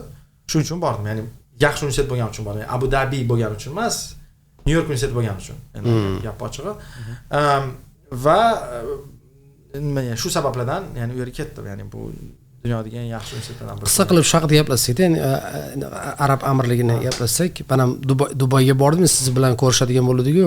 O'xshamay qoldi, vaqtlarimiz to'g'ri kelmadi, oila bilan bo'lganimiz uchun. Umuman menga u yerdagi xizmat, hayot standarti, umuman boshqa darajada. Men hali ham keldim, necha oy bo'lgan bo'lsa sog'inaman Dubayni. Yoki bilmayman, balki ko'p ketaman o'ralarda gaplashganmiz. Hozir qizim ham Habibi come to Dubai deb yuradi. Juda ham taassurotim baland bo'ldi-da menda. Endi uni bu yoqda oldin yashagan akalar bilan gaplashsam, illyuziya dedi bu. Hammasi miraj dedi. Sen uchun borasan. Ama 2 haftada bunaqa darajada xizmat, bunaqa darajada insonlarni, bunaqa darajada sifat, hamma qayerga kirsangiz hamda shunaqa mazza qildim. 10 kuncha yurdik. Ko'ch, ya'ni sal qoldi ko'chishga. Sotib olishga ham harakat qildim. O'tdigi o'zimizni O'zbekistonga o'xshaydi. Madaniyati ham o'tdi o'zimizni O'zbekistondan qancha vatandoshlar bilan ko'rishdik. Mazza Qosimov ha, mazza Qosimov. Zo'r. Endi qarang, iqtisodiy tomondan gaplashdi. Ajoyib bir modelda bu. Modelda o'zi. Lekin noyob juda ham. Noyob model. Umuman masalan Dubay yoki Arab Amirliklari modelini qarasangiz, o'zi tub aholi 10% dan kam ekan. 90% chetdan kelgan, lekin chetdan kelganlar hammasi o'sha madaniyatga moslashib iqtisodni rivojlantiryapti-da. Mana uni Amirini bitta gapi bor-ku. I'm going to do number 1, I'm going to be number 1 dedi-yu. Haqiqatan ham mana dunyoni boshqa unaqa darajada rivojlangan bir joy bo'lmasa kerak deb o'ylayman. Umuman shunga o'xshagan o'sha modelni tahlil qilaylik-da. Hozir ko'pincha O'zbekistonda uy qurilayotganda har xil development qilinganda Dubayga qiyoslash modeli bor-da. Shunga o'xshagan model, umuman Dubayni qisqa qilib aytib bersangiz, iqtisodini sodda qilib tushuntirib bersangiz, shunga o'xshagan model boshqa joylarda replicate qilinadimi, ko'p qilsa bo'ladimi? Xo'p, rosa qiyin savol, ya'ni ko'p vaqt talab etadigan. Birinchidan bir ikki narsa aytishga, masalan, menga Dubay yoqmagan joylari bor, masalan, shaharsozlik yaxshi emas, masalan, piyoda yura olmaysiz, parklar kam, yeshillik kam va hokazo, ya'ni kanalizatsiyalarni ko'p gapirishadi. Kanalizatsiya hayot sifatiga ta'sir qiladigan, ko'p narsada Men ko'rmagan joylar ekan-da ular. Yo'q, masalan, piyoda ham yurish qiyin ko'p joyda. Misol uchun bir joydan bir joyga o'tish qiyin, boshqa parklar kam, yeshillik juda kam. Masalan, hozirgi Arlington, Virginiyadan ko'radi. Ha, endi. Lekin shu bilan birga juda ham ko'p narsalari aytganingizga, misol uchun men o'ylaymanki, endi bu meni subyektiv fikrim, men bu haqida bir modelim ham bor, nima uchunligi, dunyoda eng zo'r restoranlar Dubayda. Ya'ni bu shubhasiz, ovqatlanish ma'nosida bu New Yorkdan yaxshiroq. Endi Amerikadagi xohlagan joyingiz. Endi Amerikada ovqatni hech kim maqtamaydi bu yerda. Ya masalan-da, yoki xizmat sifati yoki va hokazo. Lekin anaqalari ham bor, ya'ni minuslari ham bor, u haqida ham gapirishsak bo'ladi. Masalan, Dubay unikal narsasi dunyodagi boy odamlarning bir playground bo'lib qolganda. Siz ham mazza qilganingiz, chunki nima qanaqa qilib yumshoq aytsam bo'lar ekan. Boysizda. Qanaqa ma'noda aytaman? Rosa yumshoq chiqdi. Yo'q, aniq ma'noda-da. Misol uchun kapitaldan borayotgan odam uchun. Misol uchun agar siz turist bo'lib borsangiz, sovet anekdoti bor, endi Google qilsangiz bo'ladi, anaqa Neputi turizm migratsiya degan, masalan, turizm bilan immigratsiya har xil narsalar haqida. Lekin shu bilan birga, masalan, dunyodagi hamma joyda, misol uchun kimdir pul ishlasa, Dubayda borib xarajat qilish uchun nihoyatda bir qulay sharoitlar yaratilgan. Pulni ishlatish uchun. Va tabiiyki, siz ham masalan pul ishlatishga borganingizda shunaqa bir taassurot uyg'otgani yoki shunaqa bir anaqa bo'lgan. Lekin masalan, miraj, illyuziya demasdim. Dubayda haqiqatan millionlab odam ishlaydi, millionlab odamlar xizmat ko'rsatadi, millionlab odamlar o'z taqdirini u yerga bog'lagan va qaytadan cho'l bo'lib qolmaydi bu joy. Ya'ni bu joy o'zini iqtisodiyotining katta qismi xizmatlarga qurilgan. Hozir moliyaviy xizmatlar rivojlanyapti, texnologik xizmatlar va hokazo va hokazo. Ya'ni Dubay dunyo xaritasidagi muhim bir shahar bo'lib qoladi va ketadi. Qaytib cho'l bo'lib hamma tentlanchiga kirib ketadigan joy emas. Shuning uchun miraj degan fikrga qo'shilmasdim. Iqtisodiy model haqida qisqacha gaplashsak-da, ekspertlarga, tashqaridan kelayotganlarga investitsiya haqqini beradi. Bemor biznes qilgan va sen biznesingdan bizdan soliq olmaymiz. Endi oshib boshlaydi-yu. Yer haqqi bor, biznes haqqi bor, haq-huquqlar himoya qilingan. Sudlarni bilmayman, sudlar qanaqa ishlaydi bu yerda. Normal, Britaniya sudlariga o'xshab ishlaydi. Shu model qisqa davr ichida, qancha 20 yil, 30 yilda bersak bo'ladi Dubayga. Cho'ldan eng rivojlangan davlatga aylanishdi. Demak, qissa bo'lar ekan demoqchiman-da. Ular ham arab, ular ham unaqa tarixda kelishgan bir davlatchilik tarixi bo'lgan bir mamlakat emas. Saudiyani olsangiz ham, arab mamlakatini olsangiz ham, boya qanaqadir bir miracle bo'lish kerak desa, mo'jiza bo'lish kerak desa, demak mo'jiza bo'lish shart emas ekan deyman-da. Qanaqadir mo'jiza-da Dubay. Masalan, siyosiy qarorlar nuqtai nazaridan mo'jiza-ku. Misol uchun bitta lider qaror beryapti. Demak lider almashish shart emas ekan, demokratiya bo'lishi ham shart emas ekan. Singapur ham shuni. Endi qarang. Endi mana bu gap bor, Singapurga boryapmiz? Yo'q, bormagan. Borib ko'ring. Vashi Dubaydagi boshqacharoq, anchani qarab boshqacharoq, yaxshiroq ma'noda. Lee Kuan Yew degan bir lideri Singapurni bir Dubayda-ku Abu Dabida anaqa bor edi, neft bor edi. Singapurda neft ham yo'q, hatto suvni bor, hojatxonadagi suvni ham import qilishadi. Singapur mana boy mamlakat. Mana dushda cho'milganingizda bilasizda, bu import bo'lgan suv. Bu ana sotib olingan baklashlikdan keyin. Lekin nihoyatda dunyodagi eng boy mamlakatlardan biri. Uni qilgan odam Lee Kuan Yew degan bir siyosatchi. Va demokratiya haqida bir gapirganingizda rus siyosatshunosini bir gap bor-da, har bir Lee Kuan Yewga bir 5 tadan Mugabe to'g'ri keladi-da. Ya'ni bu qanaqadir juda ham lotereyadan battar narsa, ya'ni demokratiya bo'lish kerak. Singapur ham demokratiyasiz qildi, lekin oxiri demokratiyalashdi. Masalan, hozir ancha deylik demokratiyaga yaqin bir tizim. Dubayda ham hozir masalan savollar mavjud Emiratlarda qanaqa siyosiy modelga keladi. Ya'ni o'zim misol anaqadek his qilaman, bir anaqani intervyusi bor edi.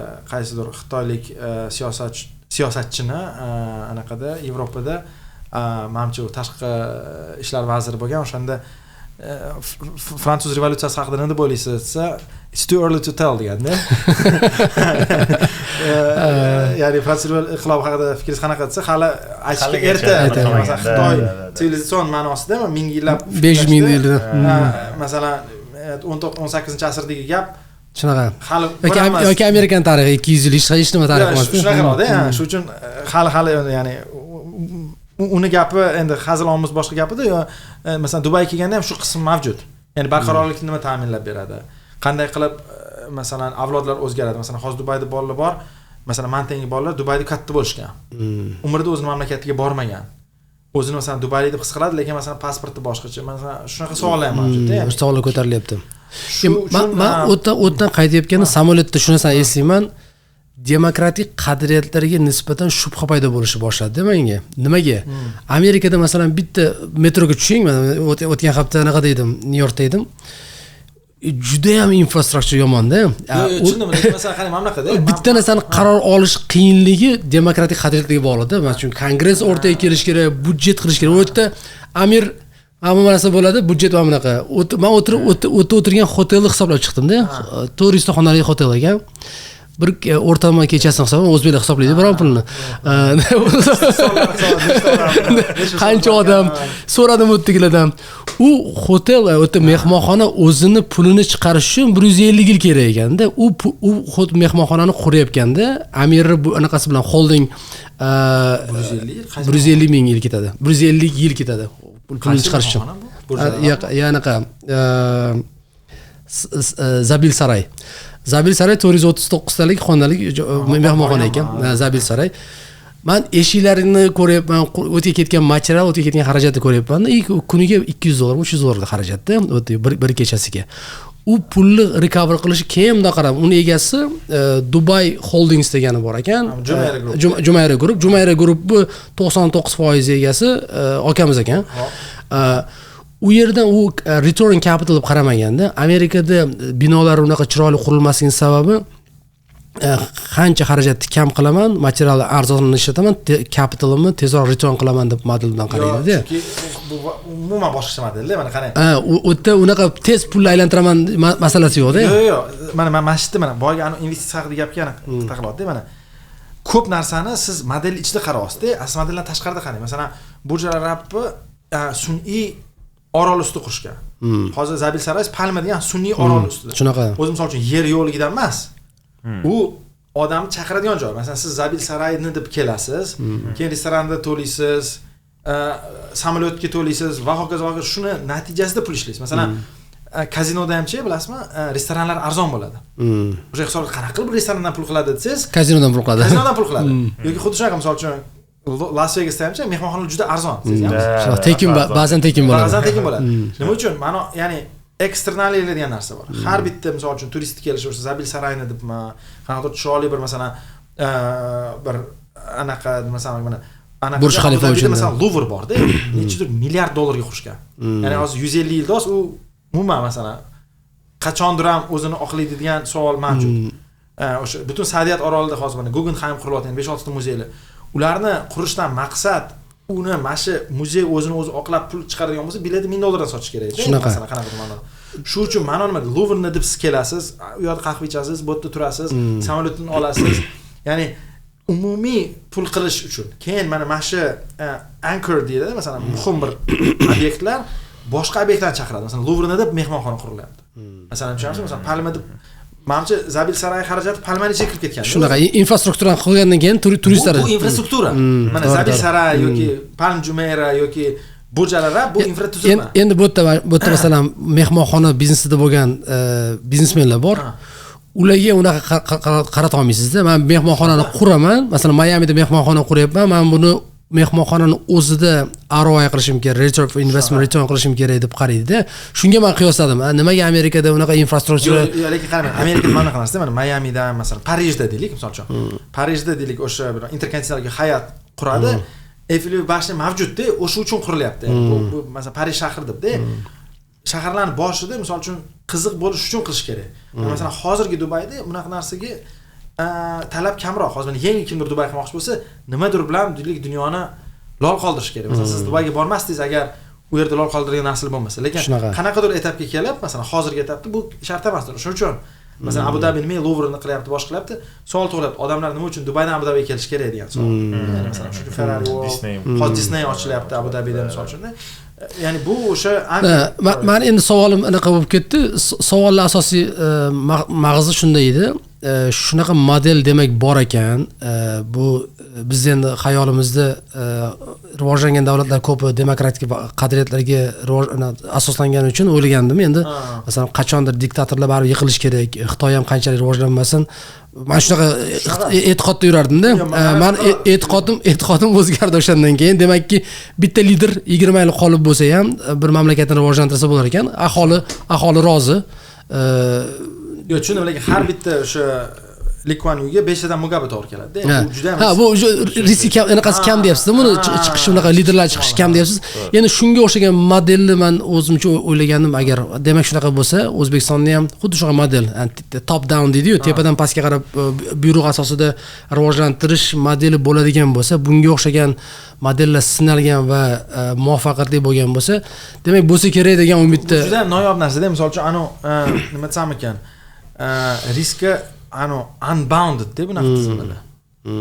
Tushunamsiz? Misol uchun chegarasi yo'q risklar. Chegarasi yo'q risklar. Misol uchun o'sha Dubay joylashgan masalan qit'ada ham har xil joylar bor-da. Har xil tuzumlar bor. Deylik, masalan, bu yerda Venezuela bor, masalan uchun neft Saudiya Arabistondan ko'p. Rivojlanmagan. Masalan, bolalar och, masalan. Boya aytgan Mugabezga to'g'ri keladi-da. Misol uchun neft borligi ham kafolatlanadi. Hech narsa bog'lab berilmagan. Shu uchun misol uchun mana Liviya bor, misol uchun unaqa rivojlangan. Iroqda qancha neft bor edi, masalan. Ya'ni u ham mutlaq diktator edi. Shunaqa. O'nlab yillar. Lekin agar buni agar model qilsangiz, ko'proq diktator bo'lgan mamlakatlar qashshoqroq, ko'proq demokratik davlatlar baribir rivojlanganroqda. Agar nisbatan asosan demokratiyalarda. Shunaqa. O'shani shunaqa o'ylangandim-da. Masalan, demak, rivojlanishi bitta faktorlardan bittasi xalq ovozi bilan saylangan liderlari kelishi va u liderlarni tez almashib turishi degan shunaqa narsa ham, lekin qarang, masalan, rivojlanish uchun, misol uchun Koreya rivojlangandan boshqada ham diktatorlar orqali ham rivojlangan, lekin masalan Ispaniya yoki boshqa joylar, lekin oxir-oqibat bari demokratiyalashyapti-da. Yoki rivojlanib kelgandan keyin rivojlangan xalqni boshqarish qiyin boshlagandan keyin demokratlashadi. Xalqlari o'zini haqlarini. Farg'od aka Xitoy modelini keltirib-beradi. Xitoy mana rivojlanish qanaqa tuzum bilan yashayapti-da. Kommunistik partiya o'sha darajaga olib chiqyapti. Agar o'sha yerda demokratiyani hozir shunday bir kun switch qilib qo'ysang, o'sha narsaga erisharmidi degan savolda. Men o'ylayman, misol uchun Xitoy demokratiyalashgan sari ko'proq boygan bo'lardi. Ko'p masalan xatolar qilinmasdi deb o'ylayman. Hamma anaqa bor edi. East and West bunasi degan maqola bor. Sizga yuboraman, eski maqola. O'shanda joyi menga ta'sir qilgandi. Rossiyani umuman demokratik davlat bo'lishi Rossiyaning geosiyosiy risk deydi uning uchun deydi.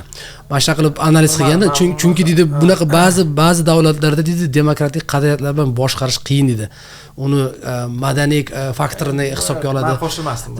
Hamma joyga o'tlab ketamiz, lekin men aytmoqchi bo'lgan narsam maqsadimiz endi rivojlanishda endi. Rivojlanish o'zimiz mamlakatimiz rivojlangan mamlakatlar qatorida ko'rishda endi. Sizni ham hammamiz maqsadimiz shu. Endi ba'zi odamlarga ko'niga botishi mumkin, xuddi mana ikkita o'g'li o'tirib adasini pulini hisoblaganga o'xshab, endi biz O'zbekistonda o'zimizcha professor yordamida tahlil qilishga harakat qilyapmiz. Men O'zbekiston fuqarosiman-da. Masalan, O'zbekistonni deylik pulini hisoblashga men fuqaro sifatida haqqim bor-da. Shunaqa. Shuning uchun men o'ylayman bu normal narsa. Endi buni gapirsangiz, o'qisangiz, ochib bersangiz, keyin bo'ladi-da. Bunaqa hech kim gapirmasa u haqida umuman yopib qo'yib, adani puliga qaramasa. Men kuzatishim shundan nimaga bu savollar kelyapti? Kuzatishim, rivojlanyapmiz deyapsiz-da, nimaga biz xalqimiz hali ham bo'sh degan savollar keladi-da. Bu yoqda zo'r binolar quriladi, haqiqatan hozir O'zbekistonda xizmat turi, sifati juda baland-da. Lekin xalq baribir unaqa o'zini boy his qilmayapti-da. Xalq hali ham chet elga talpinyapti. Hali ham yo'q, chunki rostdan ham shunaqa-da. Mana shu deyapsiz, masalan Dubayda kambag'al joylar ham bor. Men o'shanga yumshoqroq qilib gapirdim dedim. O'zbekistonda lekin har xil joylarni ko'rgansiz, chunki bir-biriga yaqin-da bu joylar. Shunaqa. Lekin O'zbekistonda ham men ko'rayotganim, endi men faqat ekonomik jihatdan qarayman, men o'zi yuristman, umuman atrofimdagilarga qarayman-da. Masalan, men O'zbekistondan ketgan paytim undan ham oldinroq, masalan, $3000-4000 oyliklar realistik masala-da. Eshitmagan raqamlarda. Hozir bular normal raqamlar ham bo'lyapti. Bu ya'ni O'zbekistonda misol uchun mana shu 5-6 yilda insonlarning turmush tarzi nihoyatda ko'paydi va daromadlar keskin oshdi. Men qarang, O'zbekistondan kelgan odamlar million bo'lib ketdi-da endi. Million gaplashadigan bemalol. Ancha rivojlandi. Lekin necha foizi uni statistika yo'q. Necha foiz millioner, necha foiz Amerikada topish oson. Amerikada topish oson, O'zbekistonda sal qiyinroq bu. Qancha odam boyiyapti yoki necha foiz aholi boyiyapti. Lekin umuman qaraganda eski aholidan ancha yaxshi hozir. Masalan, quyi qatlamda ham daromadlar o'sish kattalashgan. Men O'zbekistondagi ishlab chiqaruvchilarga gaplashsam, aytishadiki, masalan, Toshkent viloyatida juda ham oddiy ishlab chiqaruvchi ishchilarni topolmaymiz deyapti. Ya'ni chunki biz beradigan oyliklarga ko'nishmaydi, misol uchun. Bu yaxshi degan, yaxshi chiqamiz, chunki Toshkent viloyatida bizani ularni ishlab chiqaruvchi maqsadlarida odamlar bunaqa oylikka ishlashmaydi. Men kuzatgan narsam, oldin masalan O'zbekistondan turist kelmasdi-da Amerikaga aylanib kelish uchun. Yoki kimdir bo'lish kerak, borni uyda hozir qarasam, men Vegasga ketaman, men Los Anjelesdaman, mehmonxonalarda, samolyotlarda ancha yaxshi. Bu bir marta kelman deydi.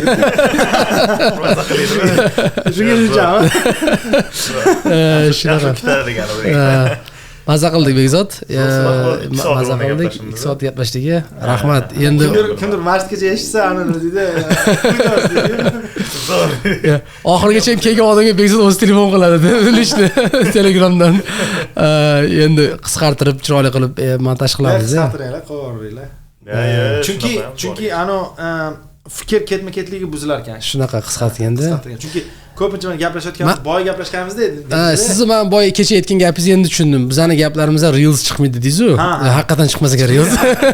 Mana qarab qadriga, bolani qadriga kelsaman do'zi. Yo'q, bu yaxshi kitob degan. Misol uchun men o'ylaymanki, mana shu kesiluvchan suhbatlar eshitishga arzimaydi. Shunaqa. Ya'ni demak u masalan tayyorlangan. Yo'q, tayyorlanganlikda emas. Masalan 10 soniyada gapirilishi mumkin bo'lsa, demak eshitishga arzimaydi. Shuning uchun men podkastlar eshitaman o'zim ko'p va o'sha podkastlarni qaysi joyini kesib aytib berardim desam, hech qaysi, chunki qiziq bo'lgan. Kitobga o'xshagan aytganingizda. Kitobga o'xshagan. Kitob. Faqat muntarjasini o'qib chiqqaningiz bilan uni foydasi bo'lmaydi. Yo'q, masalan, qaysidir eng yaxshi kitob bilmadim, urush va tinchlikni ma'mi varog'ini o'qing deya olmaysiz. U g'alati gapda, xuddi yaxshi suhbatda. Shunaqa.